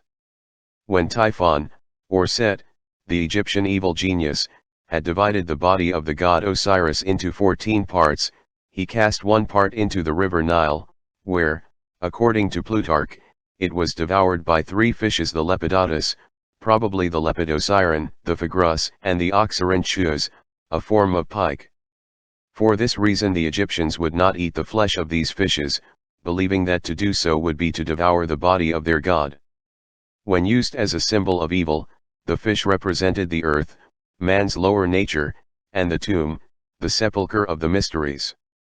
Thus was Jonah 3 days in the belly of the great fish, as Christ was 3 days in the tomb. Several early church fathers believed that the whale which swallowed Jonah was the symbol of God the Father, who, when the hapless prophet was thrown overboard, accepted Jonah into his own nature until a place of safety was reached. The story of Jonah is really a legend of initiation into the mysteries, and the great fish represents the darkness of ignorance which engulfs man when he is thrown over the side of the ship, is born, into the sea, life. The custom of building ships in the form of fishes or birds, common in ancient times, could give rise to the story, and mayhap Jonah was merely picked up by the first incarnation, or Matsya avatar, of Vishnu. From Picart's Religious Ceremonials. The fish has often been associated with the world's saviors. Vishnu, the Hindu redeemer, who takes upon himself 10 forms for the redemption of the universe, was expelled from the mouth of a fish in his first incarnation. Isis, while nursing the infant Horus, is often shown with a fish on her headdress. Owens, the Chaldean savior, borrowed from the Brahmins, is depicted with the head and body of a fish, from which his human form protrudes at various points. Jesus was often symbolized by a fish. He told his disciples that they should become fishers of men. The sign of the fish was also the first monogram of the Christians. The mysterious Greek name of Jesus, Iota Chi Theta Upsilon Sigma, means a fish. The fish was accepted as a symbol of the Christ by a number of early canonized church fathers. Saint Augustine likened the Christ to a fish that had been broiled, and it was also pointed out that the flesh of that fish was the food of righteous and holy men. P86 Another vessel and carried into port, the pattern of the ship causing it to be called a great fish. Veritatis simplex oratio est. More probably the whale of Jonah is based upon the pagan mythological creature, hippocampus, part horse and part dolphin, for the early Christian statues and carvings show the composite creature and not a true whale. It is reasonable to suppose that the mysterious sea serpents, which, according to the Mayan and Toltec legends, brought the gods to Mexico were Viking or Chaldean ships, built in the shape of composite sea monsters or dragons. H. P. Blavatsky advances the theory that the word Cetus, the great whale, is derived from Keto, a name for the fish god, Dagon, and that Jonah was actually confined in a cell hollowed out in the body of a gigantic statue of Dagon after he had been captured by Phoenician sailors and carried to one of their cities. There is no doubt a great mystery in the gigantic form of Cetus, which is still preserved as a constellation. According to many scattered fragments extant, man's lower nature was symbolized by a tremendous, awkward creature resembling a great sea serpent, or dragon, called Leviathan. All symbols having serpentine form or motion signify the solar energy in one of its many forms. This great creature of the sea therefore represents the solar life force imprisoned in water and also the divine energy coursing through the body of man, where, until transmuted, it manifests itself as a writhing, twisting monster man's greeds, passions, and lusts. Among the symbols of Christ as the Savior of men are a number relating to the mystery of his divine nature concealed within the personality of the lowly Jesus. The Gnostics divided the nature of the Christian Redeemer into 2 parts: the one Jesus, a mortal man, the other, Christos, a personification of nous, the principle of cosmic mind. Nous, the greater, was for the period of 3 years, from baptism to crucifixion, using the fleshly garment of the mortal man, Jesus. In order to illustrate this point and still conceal it from the ignorant, many strange, and often repulsive, creatures were used whose rough exteriors concealed magnificent organisms. Keneally, in his notes on the Book of Enoch, observes, why the caterpillar was a symbol of the Messiah is evident, because, under a lowly, creeping, and wholly terrestrial aspect, he conceals the beautiful butterfly form, with its radiant wings, emulating in its varied colors the rainbow, the serpent, the salmon, the scarab, the peacock, and the dying dolphin *** star. Insects. In 1609 Henry Conrad's Amphitheatrum Sapientiae Aeterni was published. Eliphas Levi declared that within its pages are concealed all the great secrets of magical philosophy. A remarkable plate in this work shows the Hermetic sciences being attacked by the bigoted and ignorant pedagogues of the 17th century. In order to express his complete contempt for his slanderers, Conrad made out of each a composite beast, adding donkey ears to one and a false tail to another. He reserved the upper part of the picture for certain petty backbiters whom he gave appropriate forms. The air was filled with strange creatures: great dragonflies, winged frogs, birds with human heads, and other weird forms which defy description, heaping venom, gossip, spite, slander, and other forms of persecution upon the secret arcanum of the wise. The drawing indicated that their attacks were ineffectual. Poisonous insects were often used to symbolize the deadly power of the human tongue. Insects of all kinds were also considered emblematic of the nature spirits and daemons, for both were believed to inhabit the atmosphere. Medieval drawings showing magicians in the act of invoking spirits, often portray the mysterious powers of the other world, which the conjurer has exorcised, as appearing to him in composite part insect forms. The early philosophers apparently held the opinion that the disease which swept through communities in the form of plagues were actually living creatures, but instead of considering a number of tiny germs they viewed the entire plague as one individuality and gave it a hideous shape to symbolize its destructiveness. The fact that plagues came in the air caused an insect or a bird to be used as their symbol. Beautiful symmetrical forms were assigned to all natural benevolent conditions or powers, but to unnatural or malevolent powers were assigned contorted and abnormal figures. The evil one was either hideously deformed or else of the nature of certain despised animals. A popular superstition during the Middle Ages held that the devil had the feet of a rooster, while the Egyptians assigned to Typhon, devil, the body of a hog. The habits of the insects were carefully studied. Therefore the ant was looked upon as emblematic of industry and foresight, as it stored up supplies for the winter and also had strength to move objects many times its own weight. The locusts which swept down in clouds, and in some parts of Africa and Asia obscured the sun and destroyed every green thing, were considered fit emblems of passion, disease, hate, and strife, for these emotions destroy all that is good in the soul of man and leave a barren desert behind them. In the folklore of various nations, certain insects are given special significance, but the ones which have received worldwide veneration and consideration ate the scarab, the king of the insect kingdom, the scorpion, the great betrayer, the butterfly, the emblem of metamorphosis, and the bee, the symbol of industry. The Egyptian scarab is one of the most remarkable symbolic figures ever conceived by the mind of man. It was evolved by the erudition of the priestcraft from a simple insect which, because of its peculiar habits and appearance, properly symbolized the strength of the body, the resurrection of the soul, and the eternal and incomprehensible Creator in his aspect as Lord of the Sunday. E. A. Wallace Butch says, in effect, of the worship of the scarab by the Egyptians.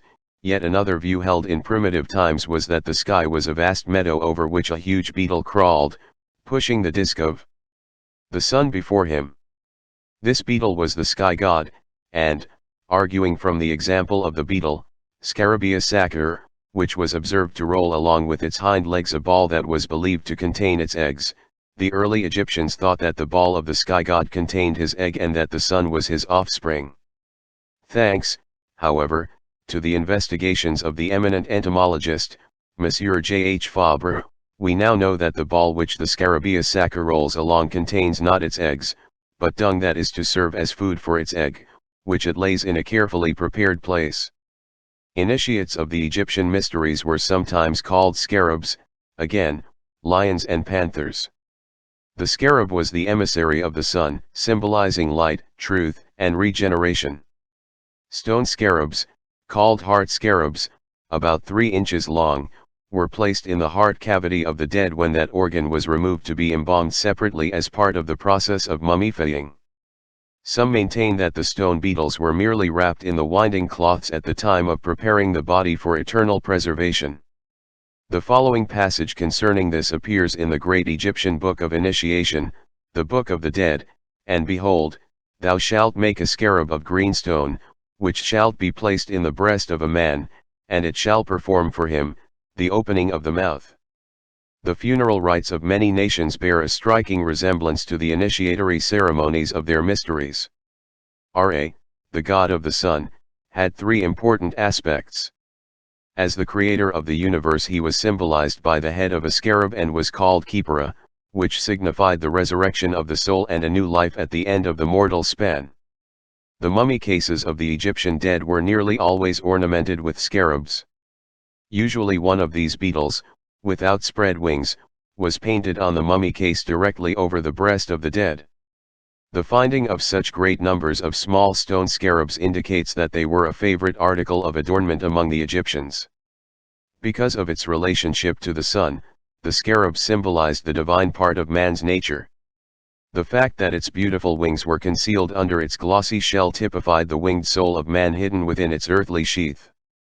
The Egyptian soldiers were given the scarab as their special symbol because the ancients believed that these creatures were all of the male sex and consequently appropriate emblems of virility, strength, and courage. Plutarch noted the fact that the scarab rolled its peculiar ball of dung backwards, while the insect itself faced the opposite direction. This made it an especially fitting symbol for the sun, because this orb, according to Egyptian astronomy, was rolling from west to east, although apparently moving in the opposite direction. An Egyptian allegory states that the sunrise is caused by the scarab unfolding the manticora. From Redgrove's bygone beliefs. The most remarkable of allegorical creatures was the manticora, which Tisias describes as having a flame-colored body, lion-like in shape, 3 rows of teeth, a human head and ears, blue eyes, a tail ending in a series of spikes and stings, thorny and scorpion-like, and a voice which sounded like the blare of trumpets. This synthetic quadruped ambled into medieval works on natural history, but, though seriously considered, had never been seen, because it inhabited inaccessible regions and consequently was difficult to locate. Royal Egyptian Scarab. From Hall's Catalogue of Egyptian Scarabs, etc., in the British Museum. The flat underside of a scarab usually bears an inscription relating to the dynasty during which it was cut. These scarabs were sometimes used as seals. Some were cut from ordinary or precious stones, others were made of clay, baked and glazed. Occasionally the stone scarabs were also glazed. The majority of the small scarabs are pierced as though originally used as beads. Some are so hard that they will cut glass. In the picture above, A shows top and side views of the scarab, and B the undersurface with the name of Menkaure within the central cartouche. P87 its wings, which stretch out as glorious colors on each side of its body the solar globe, and that when it folds its wings under its dark shell at sunset, night follows. Khepra, the scarab-headed aspect of Ra, is often symbolized riding through the sea of the sky in a wonderful ship called the Boat of the Sun. The scorpion is the symbol of both wisdom and self-destruction. It was called by the Egyptians the creature accursed. The time of year when the sun entered the sign of Scorpio marked the beginning of the rulership of Typhon. When the 12 signs of the zodiac were used to represent the 12 apostles, although the reverse is true, the scorpion was assigned to Judas Iscariot the betrayer. The scorpion stings with its tail, and for this reason it has been called a backbiter, a false and deceitful thing. Calmet, in his Dictionary of the Bible, declares the scorpion to be a fit emblem of the wicked and the symbol of persecution. The dry winds of Egypt are said to be produced by Typhon, who imparts to the sand the blistering heat of the infernal world and the sting of the scorpion. This insect was also the symbol of the spinal fire which, according to the Egyptian mysteries, destroyed man when it was permitted to gather at the base of his spine. The tail of the scorpion, the red star Antares in the back of the celestial scorpion, was considered the worst light in the heavens. Kalb al-Akrab, or the heart of the scorpion, was called by the ancients the lieutenant or deputy of Mars. See footnote to Ptolemy's Tetrabiblos. Antares was believed to impair the eyesight, often causing blindness if it rose over the horizon when a child was born. This may refer again to the sandstorm, which was capable of blinding unwary travelers. The scorpion was also the symbol of wisdom, for the fire which it controlled was capable of illuminating as well as consuming. Initiation into the greater mysteries among the pagans was said to take place only in the sign of the scorpion. In the Papyrus of Ani, the Book of the Dead, the deceased likens his soul to a scorpion, saying, "I am a swallow, I am that scorpion, the daughter of Ra." Elizabeth Goldsmith, in her treatise on sex symbolism, states that the scorpions were a symbol of Selk, the Egyptian goddess of writing, and also were revered by the Babylonians and Assyrians as guardians of the gateway of the sun. 7 scorpions were said to have accompanied Isis when she searched for the remains of Osiris scattered by Set, Typhon. In his Chaldean account of the Genesis, George Smith, copying from the cuneiform cylinders, in describing the wanderings of the hero Isdubar, Nimrod, throws some light on the scorpion god who guards the sun. The tablet which he translated is not perfect, but the meaning is fairly clear, ******, who each day guard the rising sun. Their crown was at the lattice of heaven, under hell their feet were placed the spinal column. The scorpion man guarded the gate, burning with terribleness, their appearance was like death, the might of his fear shook the forest. At the rising of the sun and the setting of the sun, they guarded the sun, Isdubar saw them and fear and terror came into his face.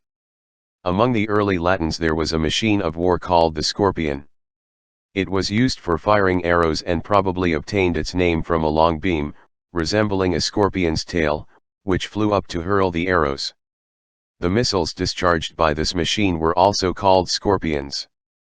The butterfly, under the name of Psyche, a beautiful maiden with wings of opalescent light, symbolizes the human soul because of the stages it passes through in order to unfold its power of flight. The three divisions through which the butterfly passes in its unfoldment resemble closely the 3 degrees of the mystery school, which degrees are regarded as consummating the unfoldment of man by giving him emblematic wings by which he may soar to the skies. Unregenerate man, ignorant and helpless, is symbolized by the stage between ovum and larva, the disciple, seeking truth and dwelling in meditation, by the second stage, from larva to pupa, at which time the insect enters its chrysalis, the tomb of the mysteries, the third stage, from pupa to imago, wherein the perfect butterfly comes forth, typifies the unfolded enlightened soul of the initiate rising from the tomb of his baser nature. Night moths typify the secret wisdom, because they are hard to discover and are concealed by the darkness, ignorance. Some are emblems of death, as Acherontia atropo, the death's head moth, which has a marking on its body somewhat like a human skull. The death watch beetle, which was believed to give warning of approaching death by a peculiar ticking sound, is another instance of insects involved in human affairs. Opinions differ concerning the spider. Its shape makes it an appropriate emblem of the nerve plexus and ganglia of the human body. Some Europeans consider it extremely bad luck to kill a spider, possibly because it is looked upon as an emissary of the evil one, whom no person desires to offend. There is a mystery concerning all poisonous creatures, especially insects. Paracelsus taught that the spider was the medium for a powerful but evil force which the black magicians used in their nefarious undertakings. Certain plants, minerals, and animals have been sacred among all the nations of the earth because of their peculiar sensitiveness to the astral fire, a mysterious agency in nature which the scientific world has contacted through its manifestations as electricity and magnetism. Lodestone and radium in the mineral world and various parasitic growths in the plant kingdom are strangely susceptible to this cosmic electric fire, or universal life force. The magicians of the Middle Ages surrounded themselves with such creatures as bats, spiders, cats, snakes, and monkeys, because they were able to appropriate the life forces of these species and use them to the attainment of their own ends. Some ancient schools of wisdom taught that all poisonous insects and reptiles are germinated out of the evil nature of man, and that when intelligent human beings no longer breed hate in their own souls, there will be no more ferocious animals, loathsome diseases, or poisonous plants and insects. Among the American Indians is the legend of a Spider-Man, whose web connected the heaven worlds with the earth. The secret schools of India symbolize certain of the gods who labored with the universe during its making, as connecting the realms of light with those of darkness by means of webs. Therefore the builders of the cosmic system who held the embryonic universe together with threads of invisible force were sometimes referred to as the spider gods, and their ruler was designated the Great Spider. The beehive is found in masonry as a reminder that in diligence and labor for a common good true happiness and prosperity are found. The bee is a symbol of wisdom, for as this tiny insect collects pollen from the flowers, so men may extract wisdom from the experiences of daily life. The bee is sacred to the goddess Venus and, according to mystics, it is one of several forms of life which came to the earth from the planet Venus millions of years ago. Wheat and bananas are said to be of similar origin. This is the reason why the origin of these 3 forms of life cannot be traced. The fact that bees are ruled by queens is one reason why this insect is considered a sacred feminine symbol. In India, the god Prana, the personification of the universal life force, is sometimes shown surrounded by a circle of bees. Because of its importance in pollinizing flowers, the bee is the accepted symbol of the generative power. At one time the bee was the emblem of the French kings. The rulers of France wore robes embroidered with bees, and the canopies of their thrones were decorated with gigantic figures of these insects. The fly symbolizes the tormentor, because of the annoyance it causes to animals. The Chaldean god Baal was often called Baal-zebul, or the god of the dwelling place. The word Zebub, or Zabab, means a fly, and Baal-zebul became Baal-zebub, or Beelzebub, a word which was loosely translated to mean Jupiter's fly. The fly was looked upon as a form of the divine power, because of its ability to destroy decaying substances and thus promote health. The fly may have obtained its name Zebub from its peculiar buzzing or humming.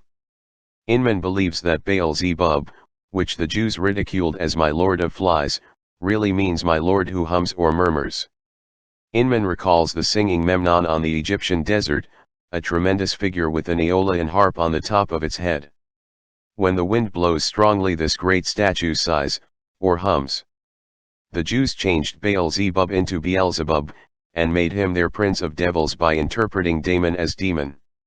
Nodius, in defending Virgil from accusations of sorcery, attempted a wholesale denial of the miracles supposedly performed by Virgil and produced enough evidence to convict the poet on all counts. Among other strange fears, Virgil fashioned a fly out of brass, and after certain mysterious ceremonies, placed it over one of the gates of Naples. As a result, no flies entered the city for more than 8 years. Reptiles. The serpent was chosen as the head of the reptilian family. Serpent worship in some form has permeated nearly all parts of the fleur-de-lis. The bee was used as a symbol of royalty by the immortal Charlemagne, and it is probable that the fleur-de-lis, or lily of France, is merely a conventionalized bee and not a flower. There is an ancient Greek legend to the effect that the 9 muses occasionally assumed the form of bees. The scorpion talisman. From Paracelsus Orthodoxus Magica. The scorpion often appears upon the talismans and charms of the Middle Ages. This hieroglyphic arachnida was supposed to have the power of curing disease. The scorpion shown above was composed of several metals, and was made under certain planetary configurations.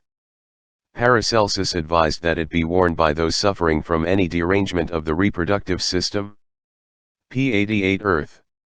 The serpent mounds of the American Indian, the carved stone snakes of Central and South America, the hooded cobras of India, Python, the great snake of the Greeks, the sacred serpents of the Druids, the Midgard snake of Scandinavia, the Nagas of Burma, Siam, and Cambodia, the brazen serpent of the Jews, the mystic serpent of Orpheus, the snakes at the oracle of Delphi twining themselves around the tripod upon which the Pythian priestess sat, the tripod itself being in the form of twisted serpents, the sacred serpents preserved in the Egyptian temples, the uraeus coiled upon the foreheads of the pharaohs and priests, all these bear witness to the universal veneration in which the snake was held. In the ancient mysteries, the serpent entwining a staff was the symbol of the physician. The serpent wound staff of Hermes remains the emblem of the medical profession. Among nearly all these ancient peoples, the serpent was accepted as the symbol of wisdom or salvation. The antipathy which Christendom feels towards the snake is based upon the little understood allegory of the Garden of Eden. The serpent is true to the principle of wisdom, for it tempts man to the knowledge of himself. Therefore the knowledge of self resulted from man's disobedience to the Demiurgus, Jehovah. How the serpent came to be in the garden of the Lord after God had declared that all creatures which he had made during the 6 days of creation were good has not been satisfactorily answered by the interpreters of Scripture. The tree that grows in the midst of the garden is the spinal fire, the knowledge of the use of that spinal fire is the gift of the great serpent. Notwithstanding statements to the contrary, the serpent is the symbol and prototype of the universal Savior, who redeems the worlds by giving creation the knowledge of itself and the realization of good and evil. If this be not so, why did Moses raise a brazen serpent upon a cross in the wilderness that all who looked upon it might be saved from the sting of the lesser snakes? Was not the brazen serpent a prophecy of the crucified man to come? If the serpent be only a thing of evil, why did Christ instruct his disciples to be as wise as serpents? The accepted theory that the serpent is evil cannot be substantiated. It has long been viewed as the emblem of immortality. It is the symbol of reincarnation, or metempsychosis, because it annually sheds its skin, reappearing, as it were, in a new body. There is an ancient superstition to the effect that snakes never die except by violence and that, if uninjured, they would live forever. It was also believed that snakes swallowed themselves, and this resulted in their being considered emblematic of the Supreme Creator, who periodically reabsorbed his universe back into himself. In Isis Unveiled, H.P. Blavatsky makes this significant statement concerning the origin of serpent worship: before our globe had become egg-shaped or round, it was a long trail of cosmic dust or fire mist, moving and writhing like a serpent. This, say the explanations, was the Spirit of God moving on the chaos until its breath had incubated cosmic matter and made it assume the annular shape of a serpent, with its tail in its month, emblem of eternity in its spiritual and of our world in its physical sense. The seven-headed snake represents the supreme deity manifesting through his Elohim, or seven spirits, by whose aid he established his universe. The coils of the snake have been used by the pagans to symbolize the motion and also the orbits of the celestial bodies, and it is probable that the symbol of the serpent twisted around the egg, which was common to many of the ancient mystery schools, represented both the apparent motion of the sun around the earth, and the bands of astral light, or the great magical agent, which move about the planet incessantly. Electricity was commonly symbolized by the serpent because of its motion. Electricity passing between the poles of a spark gap is serpentine in its motion. Force projected through atmosphere was called the Great Snake. Being symbolic of universal force, the serpent was emblematic of both good and evil. Force can tear down as rapidly as it can build up. The serpent with its tail in its mouth is the symbol of eternity, for in this position the body of the reptile has neither beginning nor end. The head and tail represent the positive and negative poles of the cosmic life circuit. The initiates of the mysteries were often referred to as serpents, and their wisdom was considered analogous to the divinely inspired power of the snake. There is no doubt that the title winged serpents, the seraphim, was given to one of the invisible hierarchies that labored with the earth during its early formation. There is a legend that in the beginning of the world winged serpents reigned upon the earth. These were probably the demigods which antedate the historical civilization of every nation. The symbolic relationship between the sun and the serpent found literal witness in the fact that life remains in the snake until sunset, even though it be cut into a dozen parts. The Hopi Indians consider the serpent to be in close communication with the earth spirit. Therefore, at the time of their annual snake dance, they send their prayers to the earth spirit by first specially sanctifying large numbers of these reptiles and then liberating them to return to the earth with the prayers of the tribe. The great rapidity of motion manifested by lizards has caused them to be associated with Mercury, the messenger of the gods, whose winged feet traveled infinite distances almost instantaneously. A point which must not be overlooked in connection with reptiles in symbolism is clearly brought out by the eminent scholar, Dr. H. E. Santee, in his Anatomy of the Brain and Spinal Cord. In reptiles there are two pineal bodies, an anterior and a posterior, of which the posterior remains undeveloped but the anterior forms a rudimentary, cyclopean eye. In the Hatteria, a New Zealand lizard, it projects through the parietal foramen and presents an imperfect lens and retina and, in its long stalk, nerve fibers.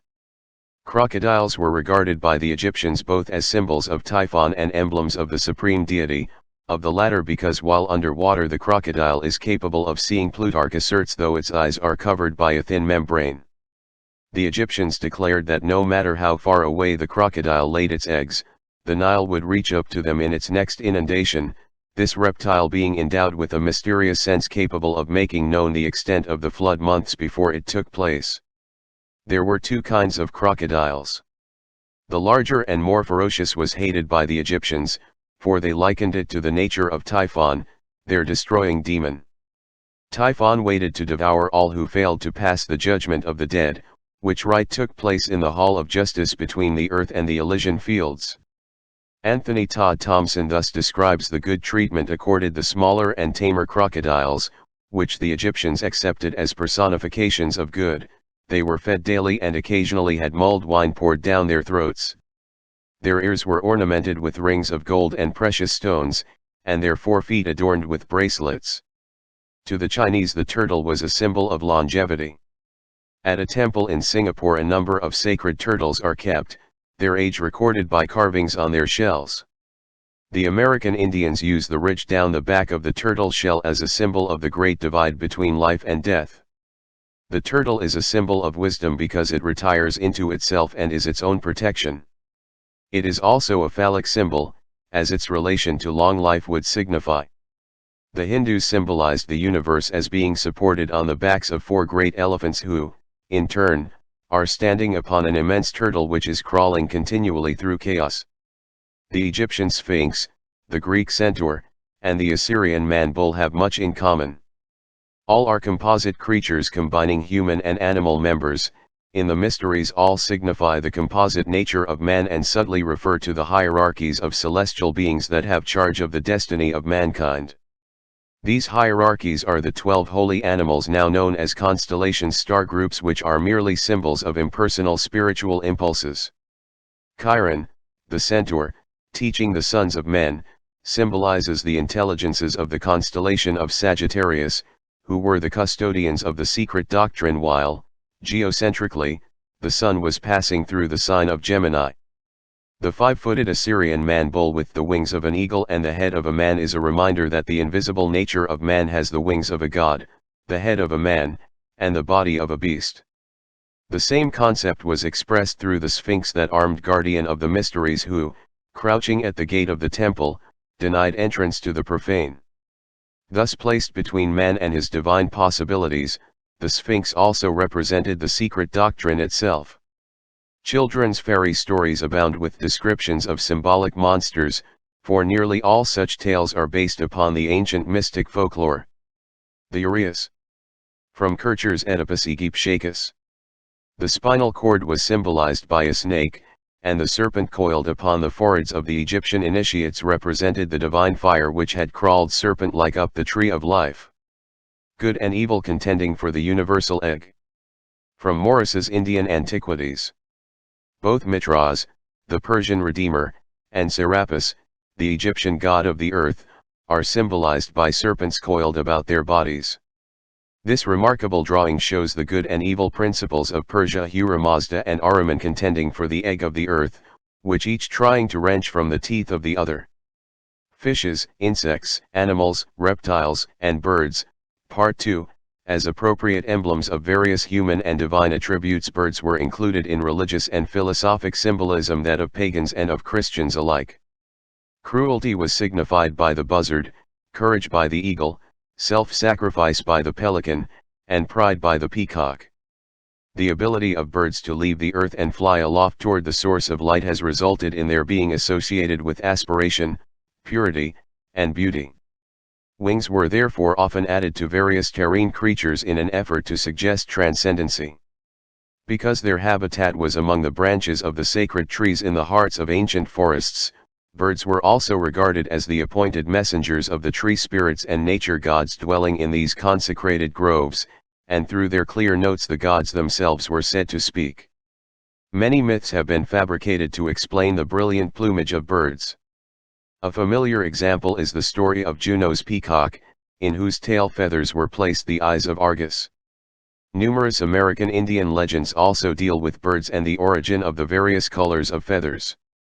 The Navajos declare that when all living things climbed to the stalk of a bamboo to escape the flood, the wild turkey was on the lowest branch and his tail feathers trailed in the water, hence the color was all washed out.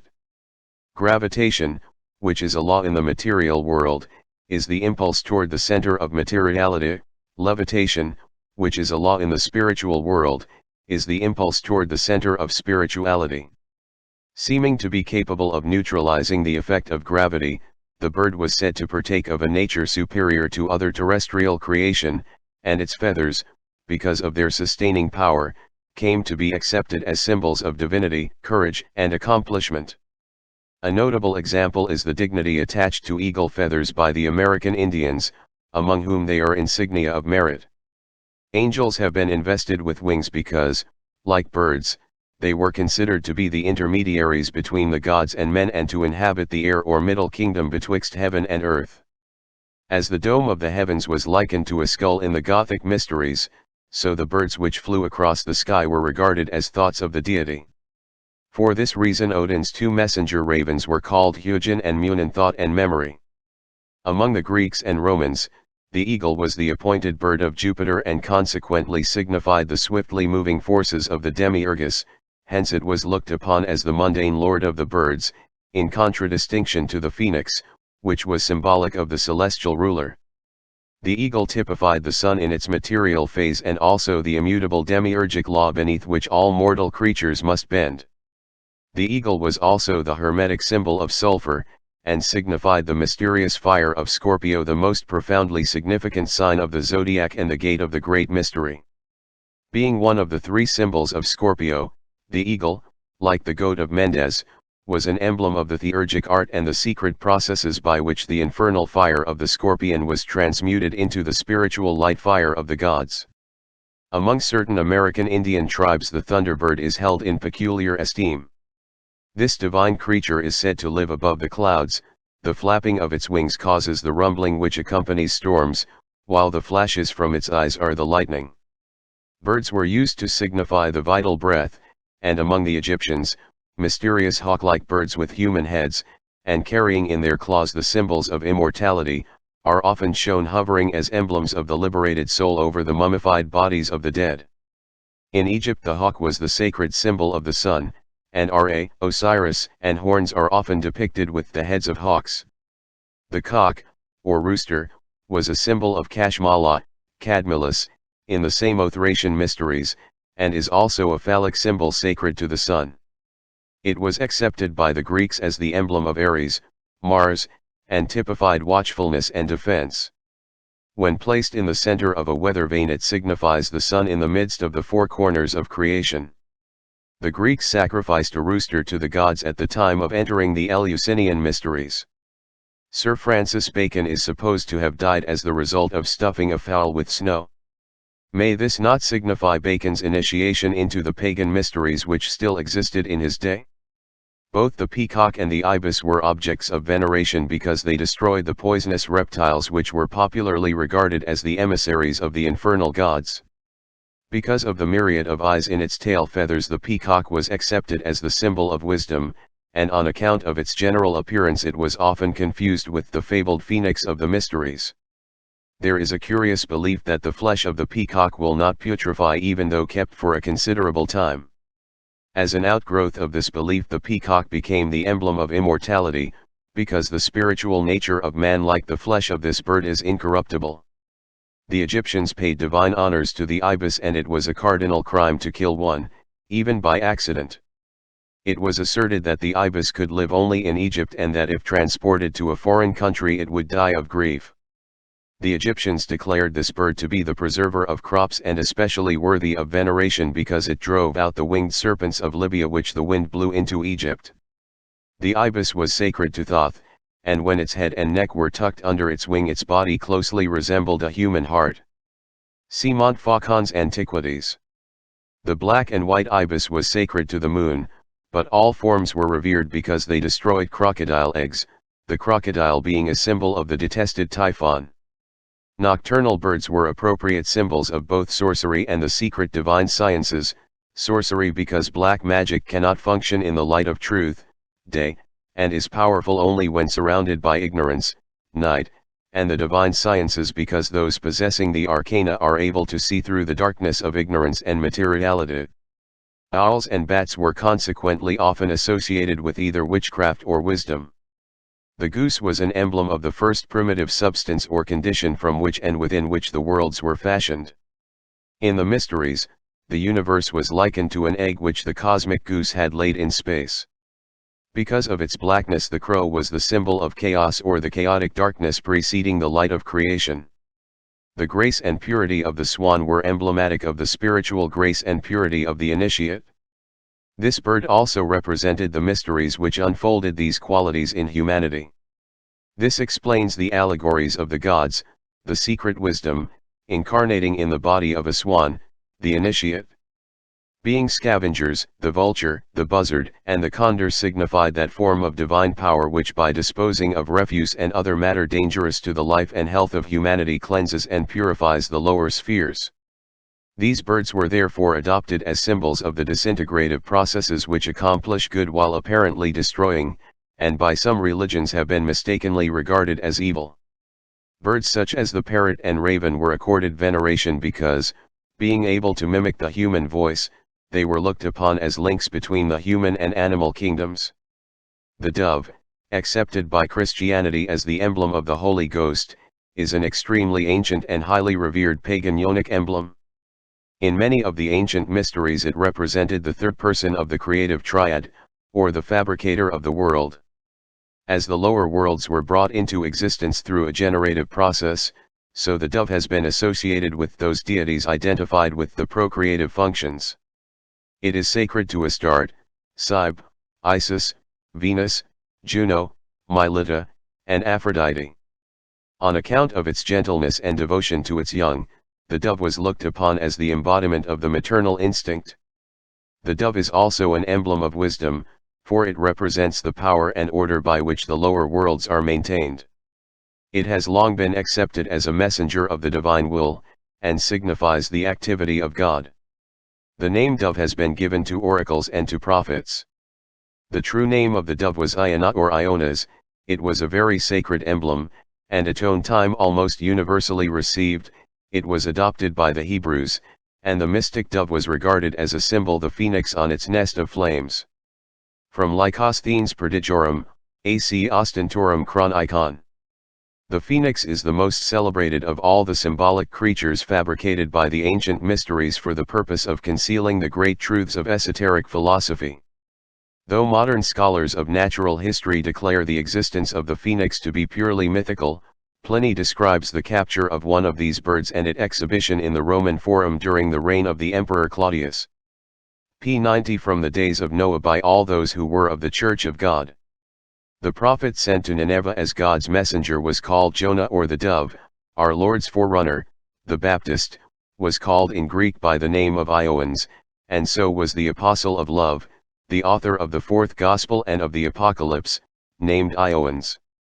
Bryant's analysis of ancient mythology.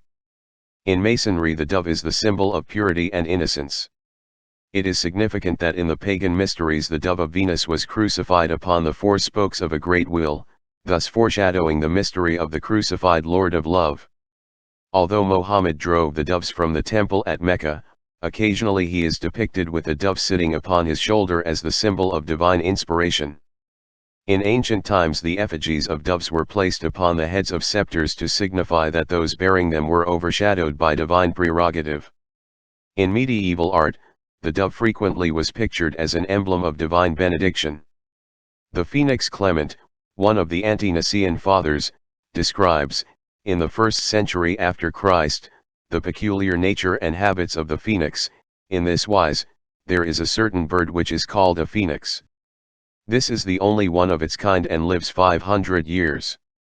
And when the time of its dissolution draws near that it must die, it builds itself a nest of frankincense and myrrh and other spices, into which, when the time is fulfilled, it enters and dies. But as the flesh decays, a certain kind of worm is produced, which, being nourished by the juices of the dead bird, brings forth feathers.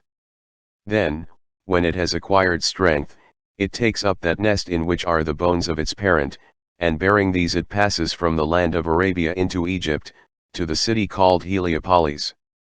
And, in open day, flying in the sight of all men, it places them on the altar of the sun, and having done this, hastens back to its former abode. The priests then inspect the registers of the dates, and find that it has returned exactly as the 500th year was completed.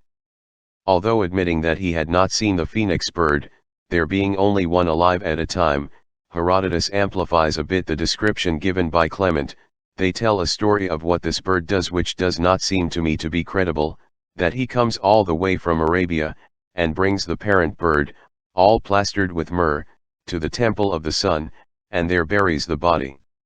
In order to bring him, they say, he first forms a ball of myrrh as big as he finds that he can carry, then he hollows out the ball, and puts his parent inside, after which he covers over the opening with fresh myrrh, and the ball is then of exactly the same weight as at first, so he brings it to Egypt, plastered over as I have said, and deposits it in the temple of the sun. Such is the story they tell of the doings of this bird. Both Herodotus and Pliny noted the general resemblance in shape between the phoenix and the eagle, a point which the reader should carefully consider, for it is reasonably certain that the modern Masonic eagle was originally a phoenix. The body of the phoenix is described as having been covered with glossy purple feathers, while its long tail feathers were alternately blue and red. Its head was light in color and about its neck was a circlet of golden plumage. At the back of its head the phoenix had a peculiar tuft of feathers, a fact quite evident, although it has been overlooked by most writers and symbolists. The phoenix was regarded as sacred to the sun, and the length of its life, 500 to 1000 years, was taken as a standard for measuring the motion of the heavenly bodies and also the cycles of time used in the mysteries to designate the periods of existence. The diet of the bird was unknown. Some writers declare that it subsisted upon the atmosphere, others that it ate at rare intervals but never in the presence of man. Modern Masons should realize the special Masonic significance of the phoenix, for the bird is described as using sprigs of acacia in the manufacture of its nest. The phoenix, which is the mythological Persian roc, is also the name of a southern constellation, and therefore it has both an astronomical and an astrological significance. In all probability, the phoenix was the swan of the Greeks, the eagle of the Romans, and the peacock of the Far East. To the ancient mystics the phoenix was a most appropriate symbol of the immortality of the human soul, for just as the phoenix was reborn out of its own dead self 7 times 7, so again and again the spiritual nature of man rises triumphant from his dead physical body. Medieval Hermetists regarded the phoenix as a symbol of the accomplishment of alchemical transmutation, a process equivalent to human regeneration. The name phoenix was also given to one of the secret alchemical formulae. The familiar pelican of the Rose-Croix degree, feeding its young from its own breast, is in reality a phoenix, a fact which can be confirmed by an examination of the head of the bird. The ungainly lower part of the pelican's beak is entirely missing, the head of the phoenix being far more like that of an eagle than of a pelican. In the mysteries it was customary to refer to initiates as phoenixes or men who had been born again, for just as physical birth gives man consciousness in the physical world, so the neophyte, after 9 degrees in the womb of the mysteries, was born into a consciousness of the spiritual world. This is the mystery of initiation to which Christ referred when he said, "Except a man be born again, he cannot see the kingdom of God," John 3:3. The phoenix is a fitting symbol of this spiritual truth. European mysticism was not dead at the time the United States of America was founded. The hand of the mysteries controlled in the establishment of the new government, for the signature of the mysteries may still be seen on the Great Seal of the United States of America. Careful analysis of the seal discloses a mass of occult and Masonic symbols, chief among them the so-called American eagle, a bird which Benjamin Franklin declared unworthy to be chosen as the emblem of a great, powerful, and progressive people. Here again only the student of symbolism can see through the subterfuge and realize that the American eagle upon the Great Seal is but a conventionalized phoenix, a fact plainly discernible from an examination of the original seal. In his sketch of the history of the seal of the United States, Gaillard Hunt unwittingly brings forward much material to substantiate the belief that the original seal carried the phoenix bird on its obverse surface and the Great Pyramid of Giza upon its reverse surface. In a colored sketch submitted as a design for the Great Seal by William Barton in 1782, an actual phoenix appears sitting upon a nest of flames. This itself demonstrates a tendency towards the use of this emblematic bird. Phoenix or eagle, which on the left is the bird's head from the first Great Seal of the United States, 1782, and on the right the Great Seal of 1902.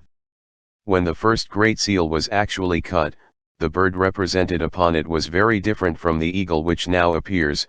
The neck was much longer and the tuft of feathers, at the upper back part of the head was quite noticeable, the beak bore little resemblance to that of the eagle, and the entire bird was much thinner and its wings shorter. It requires very little imagination to trace in this first so-called eagle the mythological phoenix of antiquity.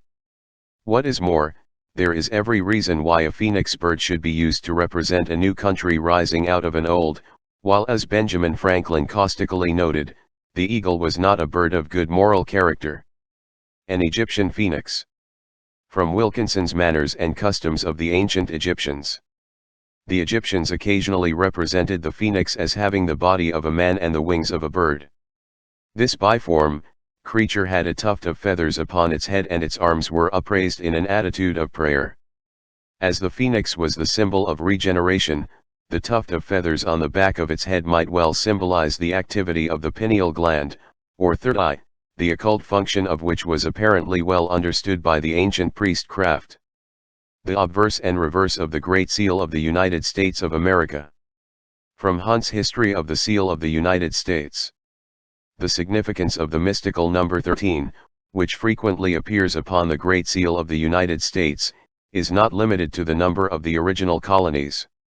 The sacred emblem of the ancient initiates, here composed of 13 stars, also appears above the head of the eagle.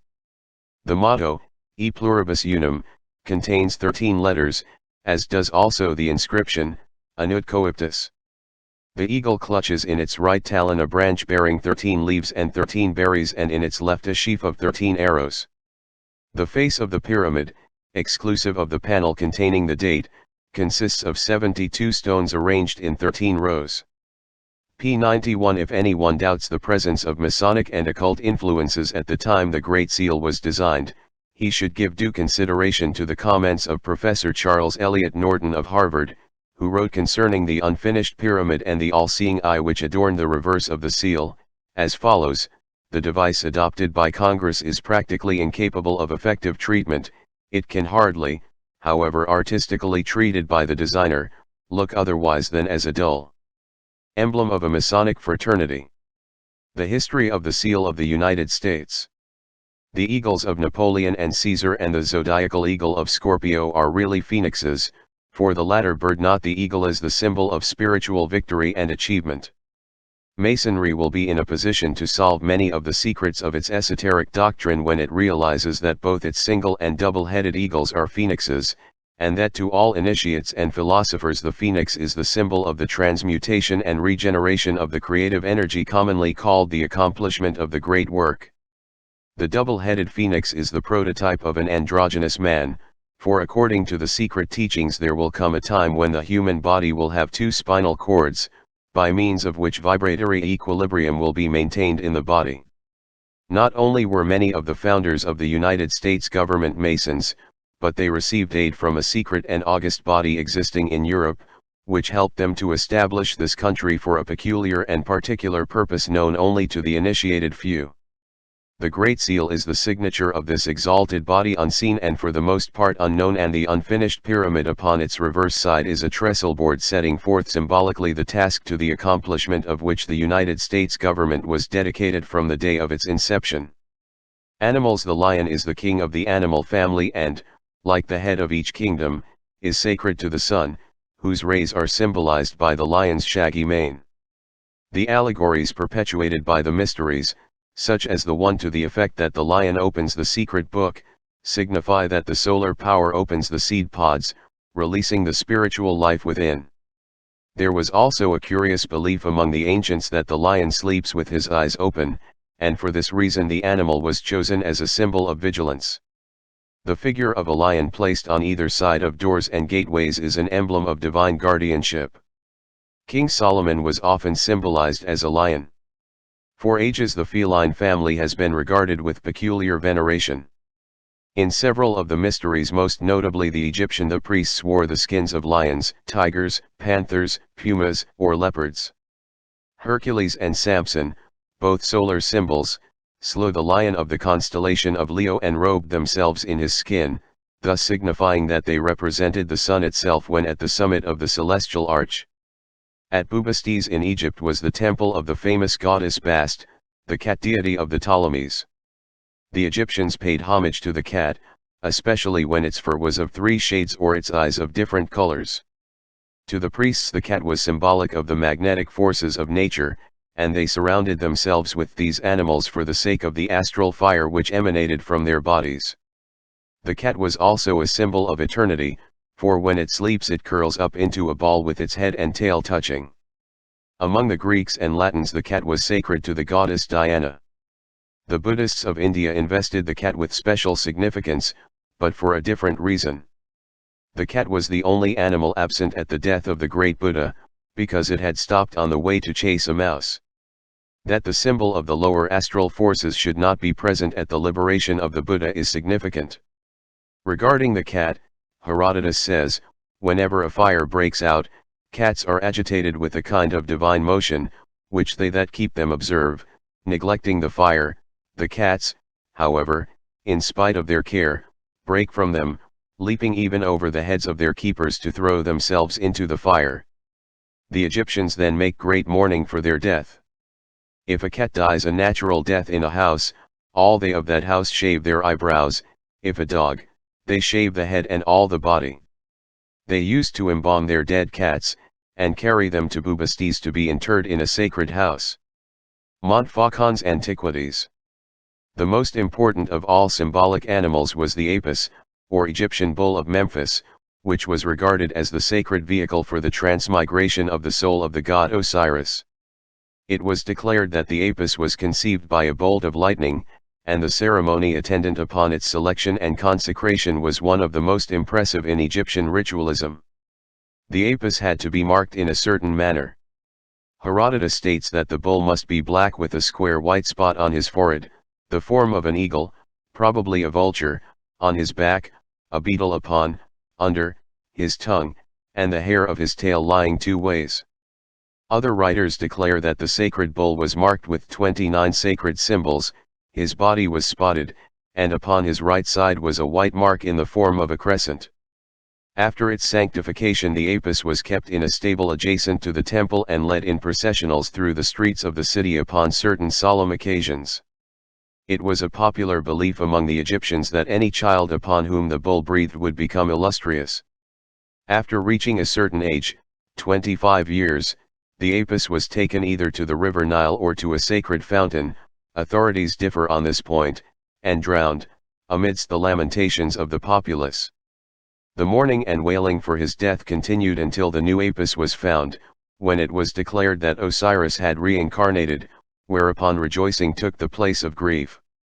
The worship of the bull was not confined to Egypt, but was prevalent in many nations of the ancient world. In India, Nandi, the sacred white bull of Shiva, is still the object of much veneration, and both the Persians and the Jews accepted the bull as an important religious symbol.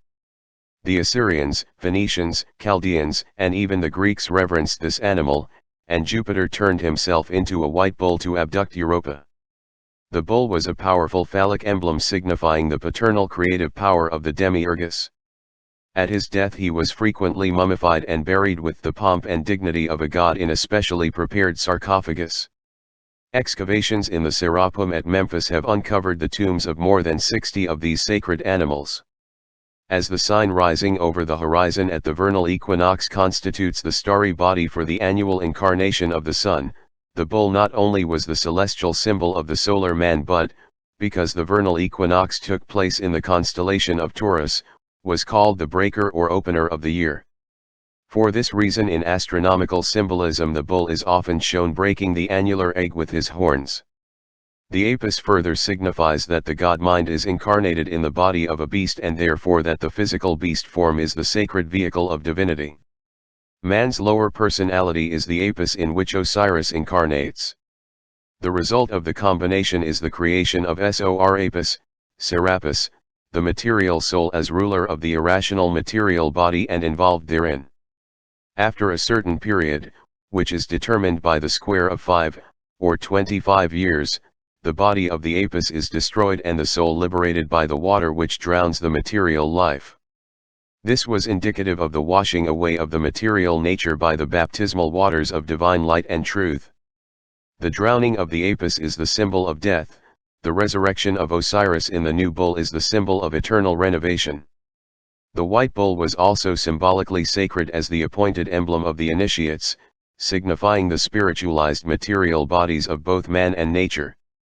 When the vernal equinox no longer occurred in the sign of Taurus, the sun god incarnated in the constellation of Aries and the ram then became the vehicle of the solar power. Thus the sun rising in the sign of the celestial lamb triumphs over the symbolic serpent of darkness.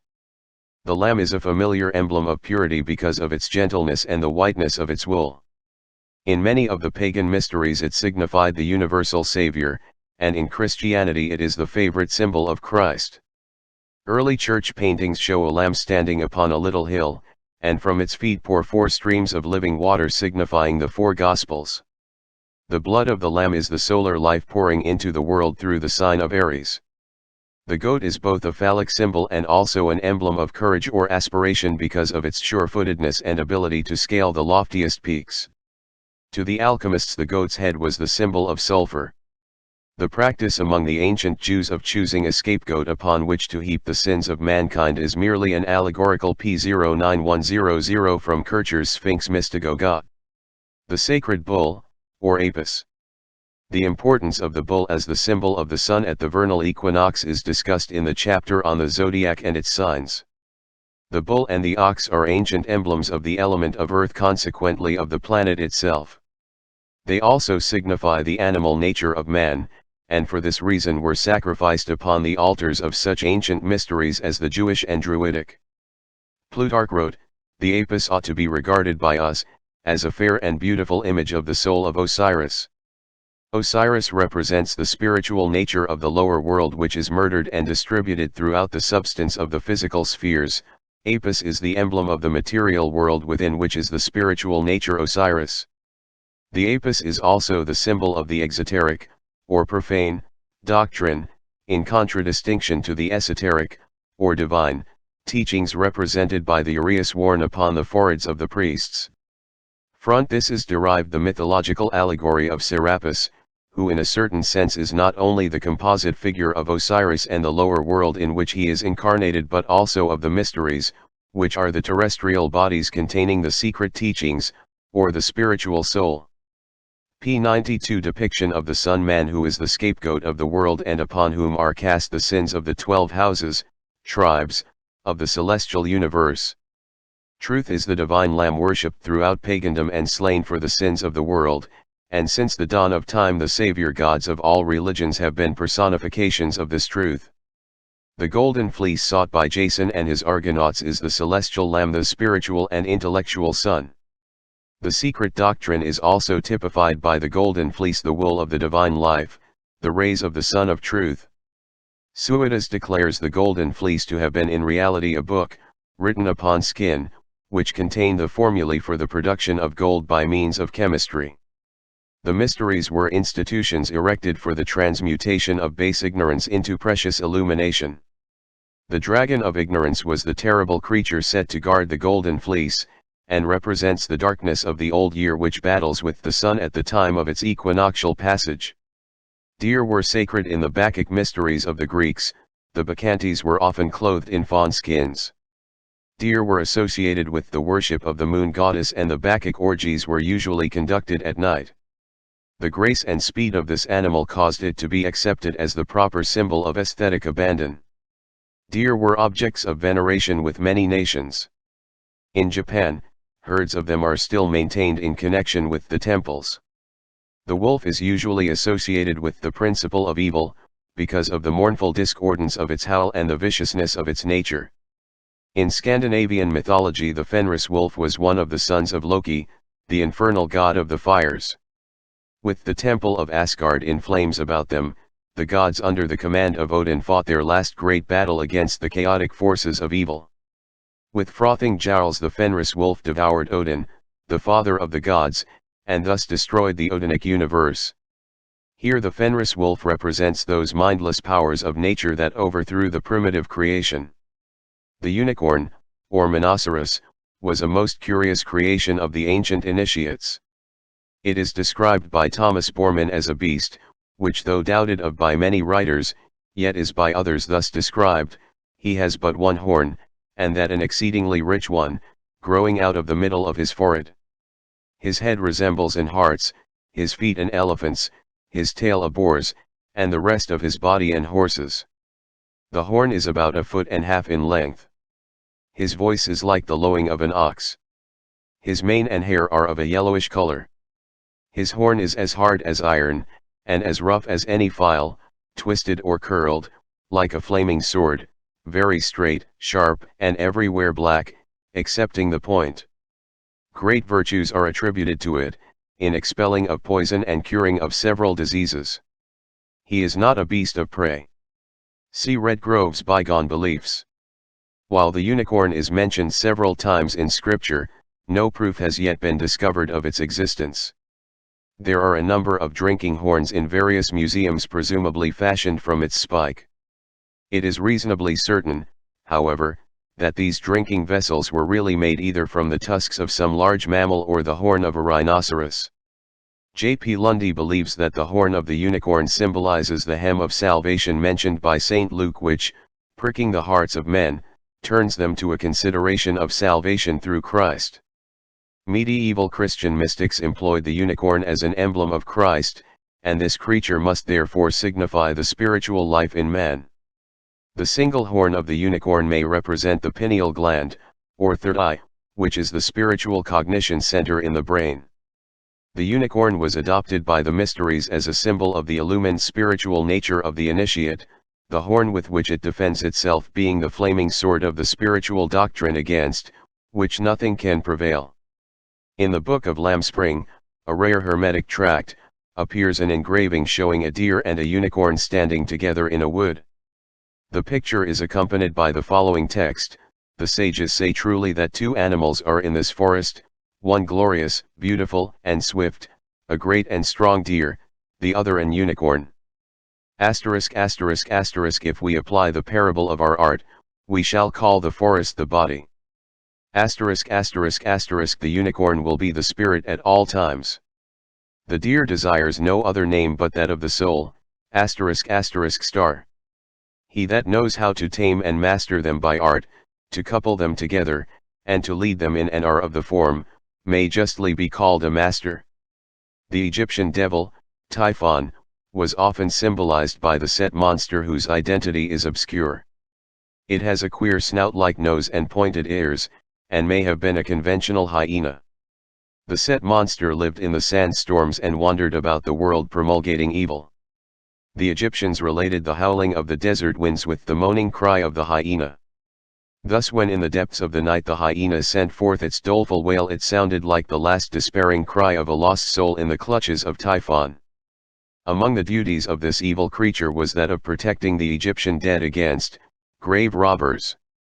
Among other symbols of Typhon was the hippopotamus, sacred to the god Mars because Mars was enthroned in the sign of Scorpio, the house of Typhon.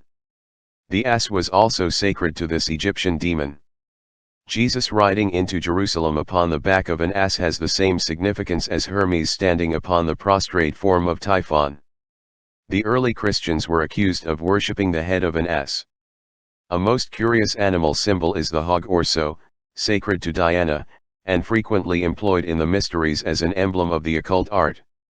The wild boar which gored Hades shows the use of this animal in the mysteries. According to the mysteries, the monkey represents the condition of man before the rational soul entered into his constitution. Therefore it typifies the irrational man. By some the monkey is looked upon as a species not ensouled by the spiritual hierarchies, by others as a fallen state wherein man has been deprived of his divine nature through degeneracy. The ancients, though evolutionists, did not trace man's ascent through the monkey they considered as having separated itself from the main stem of progress. The monkey was occasionally employed as a symbol of learning. Cynocephalus, the dog-headed ape, was the Egyptian hieroglyphic symbol of writing, and was closely associated with Thoth. Cynocephalus is symbolic of the moon and Thoth of the planet Mercury. Because of the ancient belief that the moon followed Mercury about the heavens, the dog ape was described as the faithful companion of Thoth.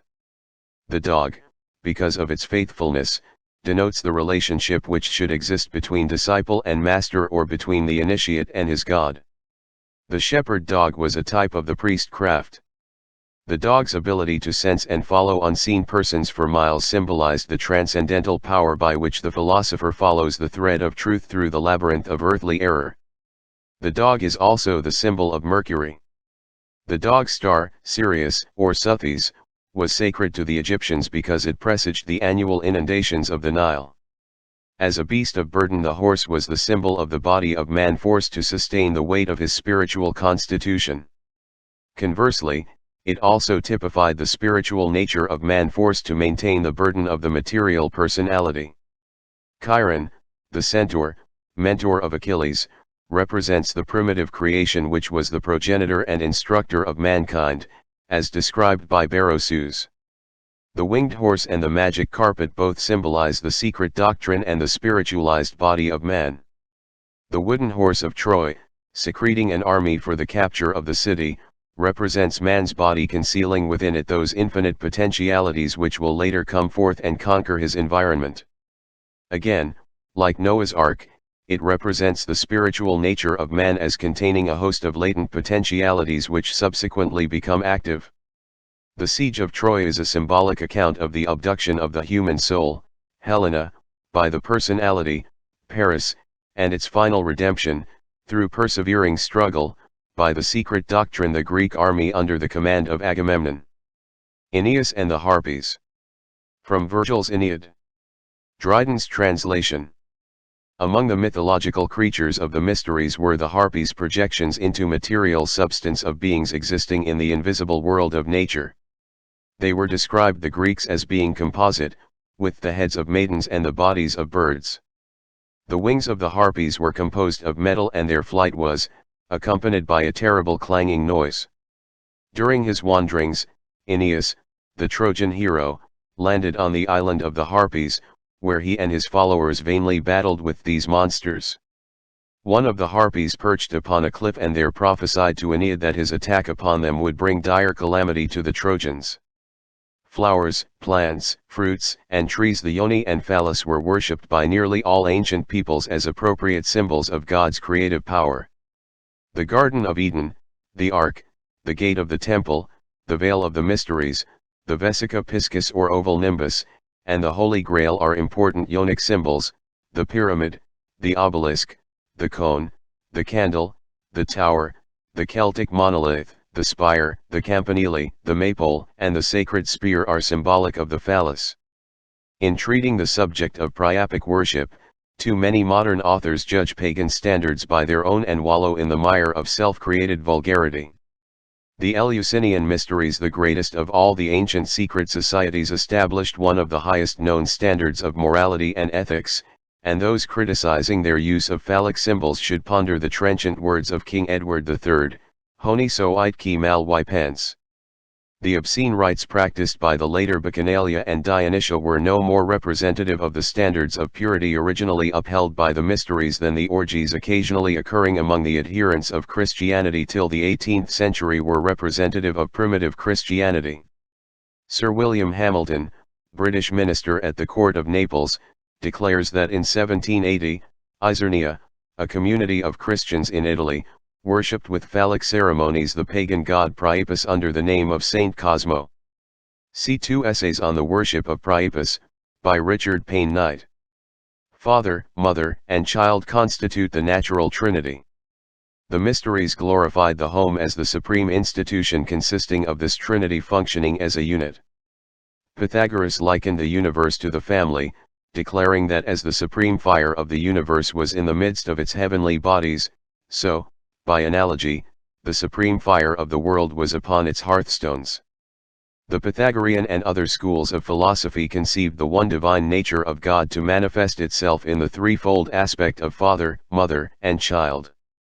These three constituted the divine family, whose dwelling place is creation and whose natural and peculiar symbol is the 47th problem of Euclid.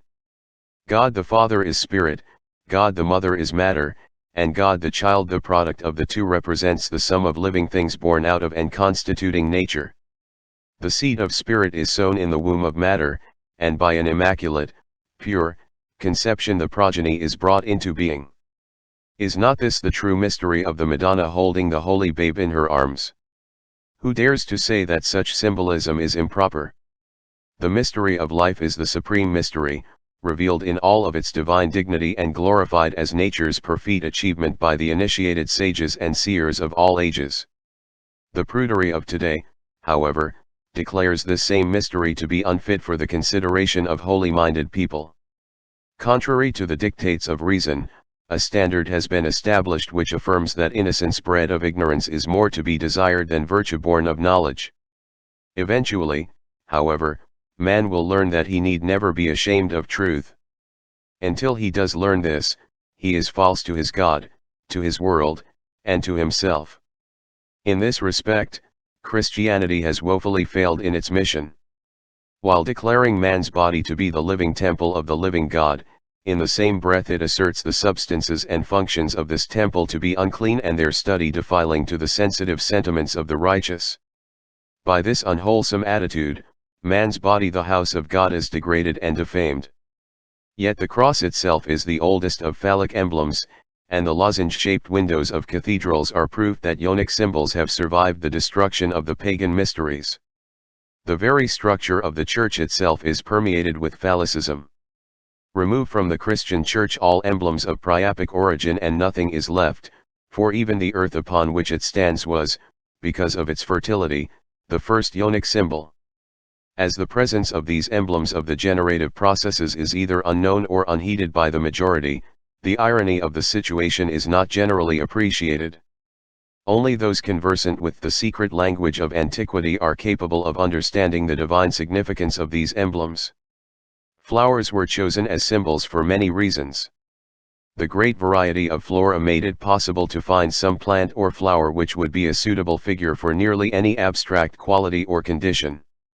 A plant might be chosen because of some myth connected with its origin, as the stories of Daphne and Narcissus, because of the peculiar environment in which it thrived, as the orchid and the fungus, because of its significant shape, as the passion flower and the Easter lily, because of its brilliance or fragrance, as the verbena and the sweet lavender, because it preserved its form indefinitely, as the everlasting flower, because of unusual characteristics as the sunflower and heliotrope, which have long been sacred because of their affinity for the sun.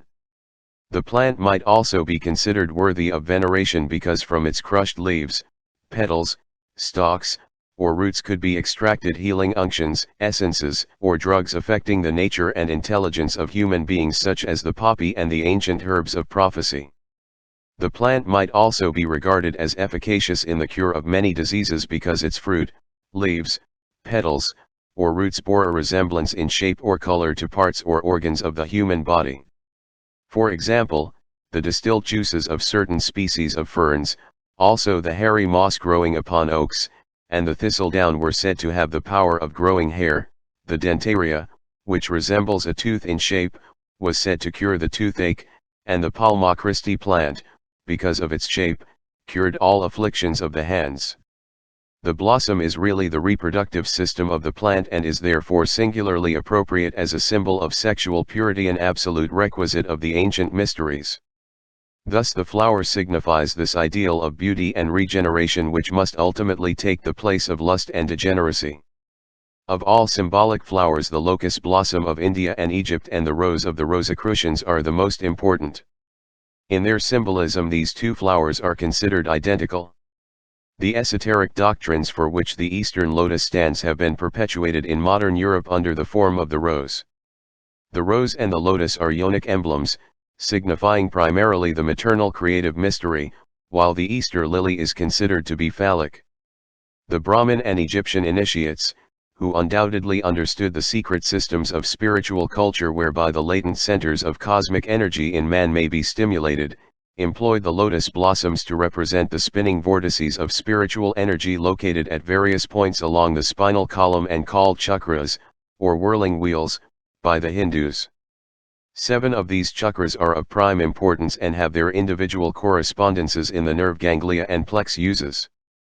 According to the secret schools, the sacral ganglion is called the four-petaled lotus, the prostatic plexus, the six-petaled lotus, the epigastric plexus and navel, the 10-petaled lotus, the cardiac plexus, the 12-petaled lotus, the pharyngeal plexus, the 16-petaled locus, the cavernous plexus, the two-petaled lotus, and the pineal gland or adjacent unknown center, the 1,000-petaled locus.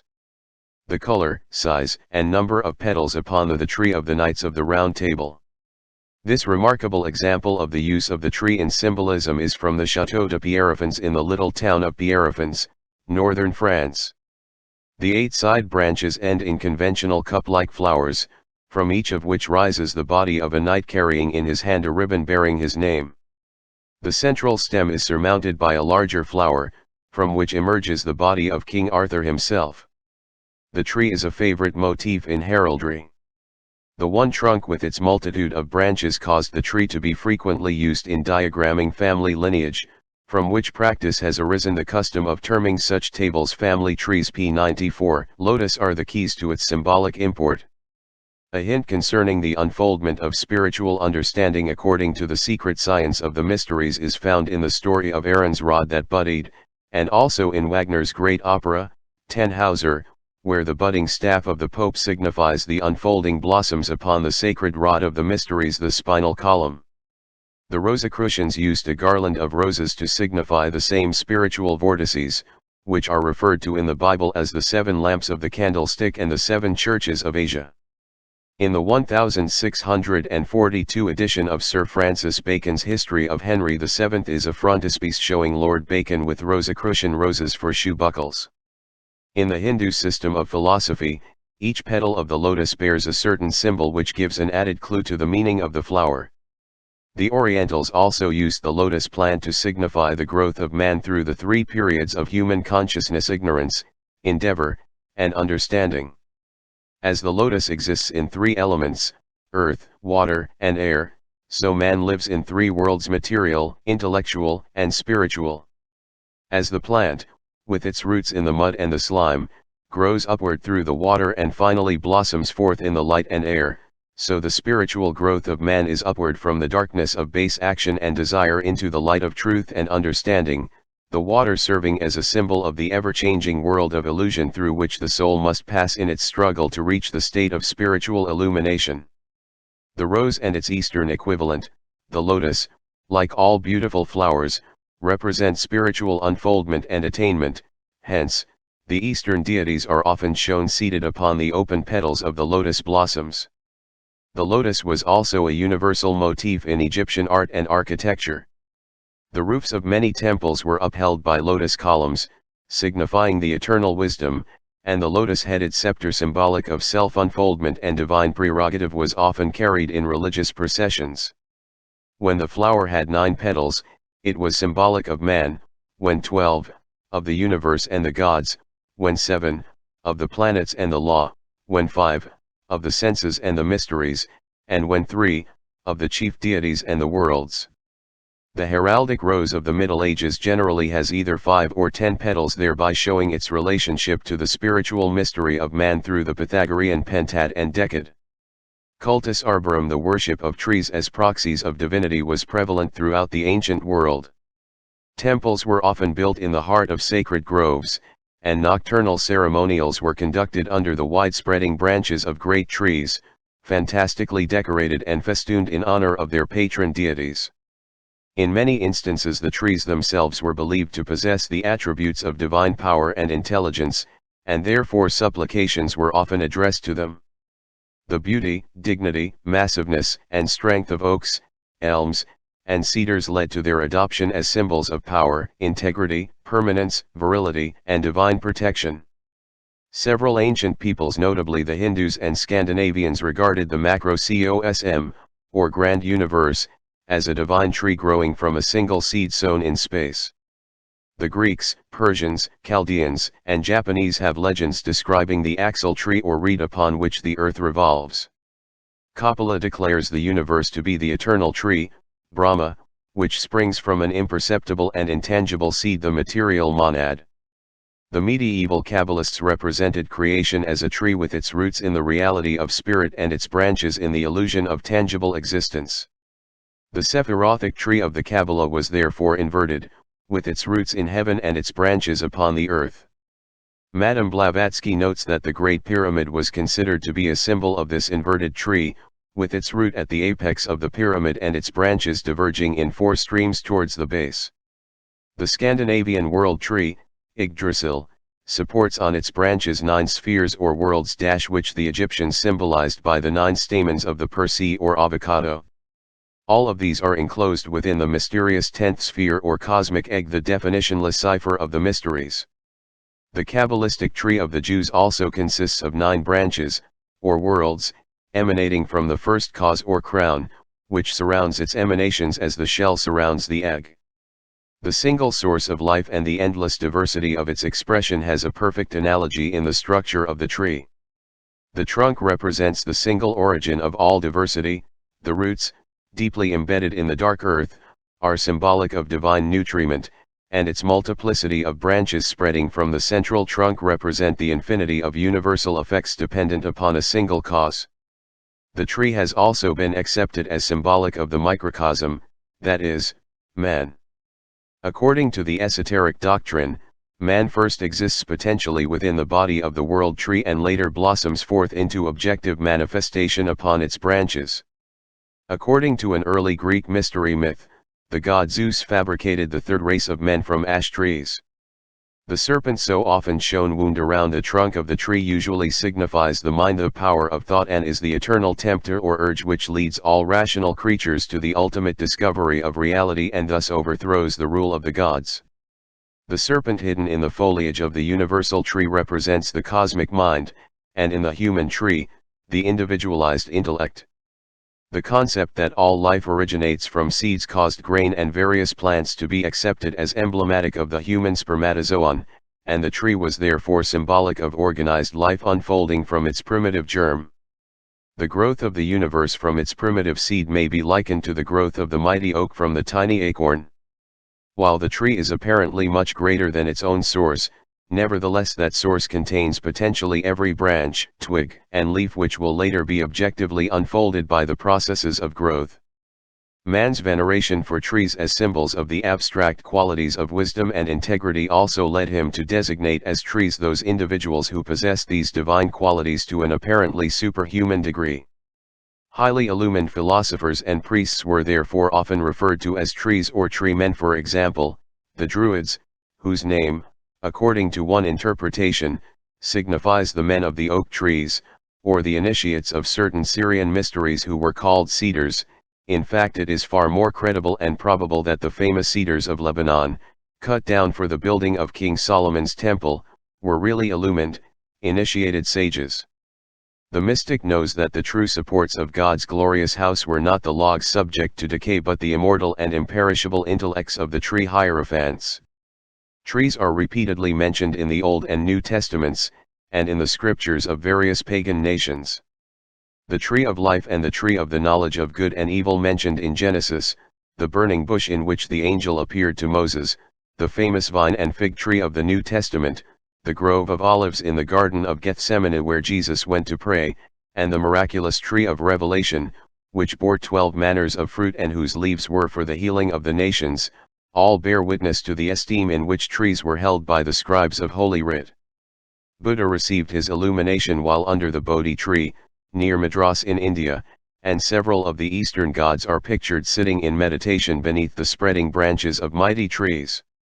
Many of the great sages and saviors carried wands, rods, or staves cut from the wood of sacred trees, as the rods of Moses and Aaron, Gungnir the spear of Odin cut from the tree of life, and the consecrated rod of Hermes, around which the fighting serpents entwined themselves.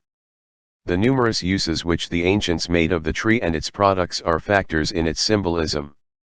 Its worship was, to a certain degree, based upon its usefulness.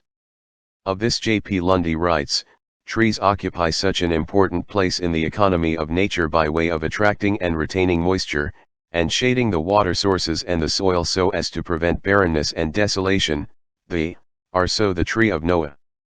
From the Britches Bible of 1599. Most Bibles published during the Middle Ages contain a section devoted to genealogical tables showing the descent of humanity from Father Adam to the advent of Jesus Christ. The tree growing from the roof of the ark represents the body of Noah and its three branches, his sons Shem, Ham, and Japheth. The nations by the descendants of Noah's three sons are appropriately shown in the circles upon the branches of the tree. While such tables are hopelessly incorrect from a historical point of view, to the symbolist their allegorical interpretations are of inestimable importance. P95 Useful to man for shade, for fruit, for medicine, for fuel, for building houses and ships, for furniture, for almost every department of life, that it is no wonder that some of the more conspicuous ones, such as the oak, the pine, the palm, and the sycamore, have been made sacred and used for worship. See Monumental Christianity. The early fathers of the Church sometimes used the tree to symbolize Christ. They believed that ultimately Christianity would grow up like a mighty oak and overshadow all other faiths of mankind. Because it annually discards its foliage, the tree was also looked upon as an appropriate emblem of resurrection and reincarnation, for though apparently dying each fall it blossomed forth again with renewed verdure each ensuing spring. Under the appellations of the tree of life and the tree of the knowledge of good and evil is concealed the great arcanum of antiquity, the mystery of equilibrium. The tree of life represents the spiritual point of balance, the secret of immortality. The tree of the knowledge of good and evil, as its name implies, represents polarity, or unbalance, the secret of mortality. The Kabbalists reveal this by assigning the central column of their Sephirothic diagram to the tree of life and the two side branches to the tree of the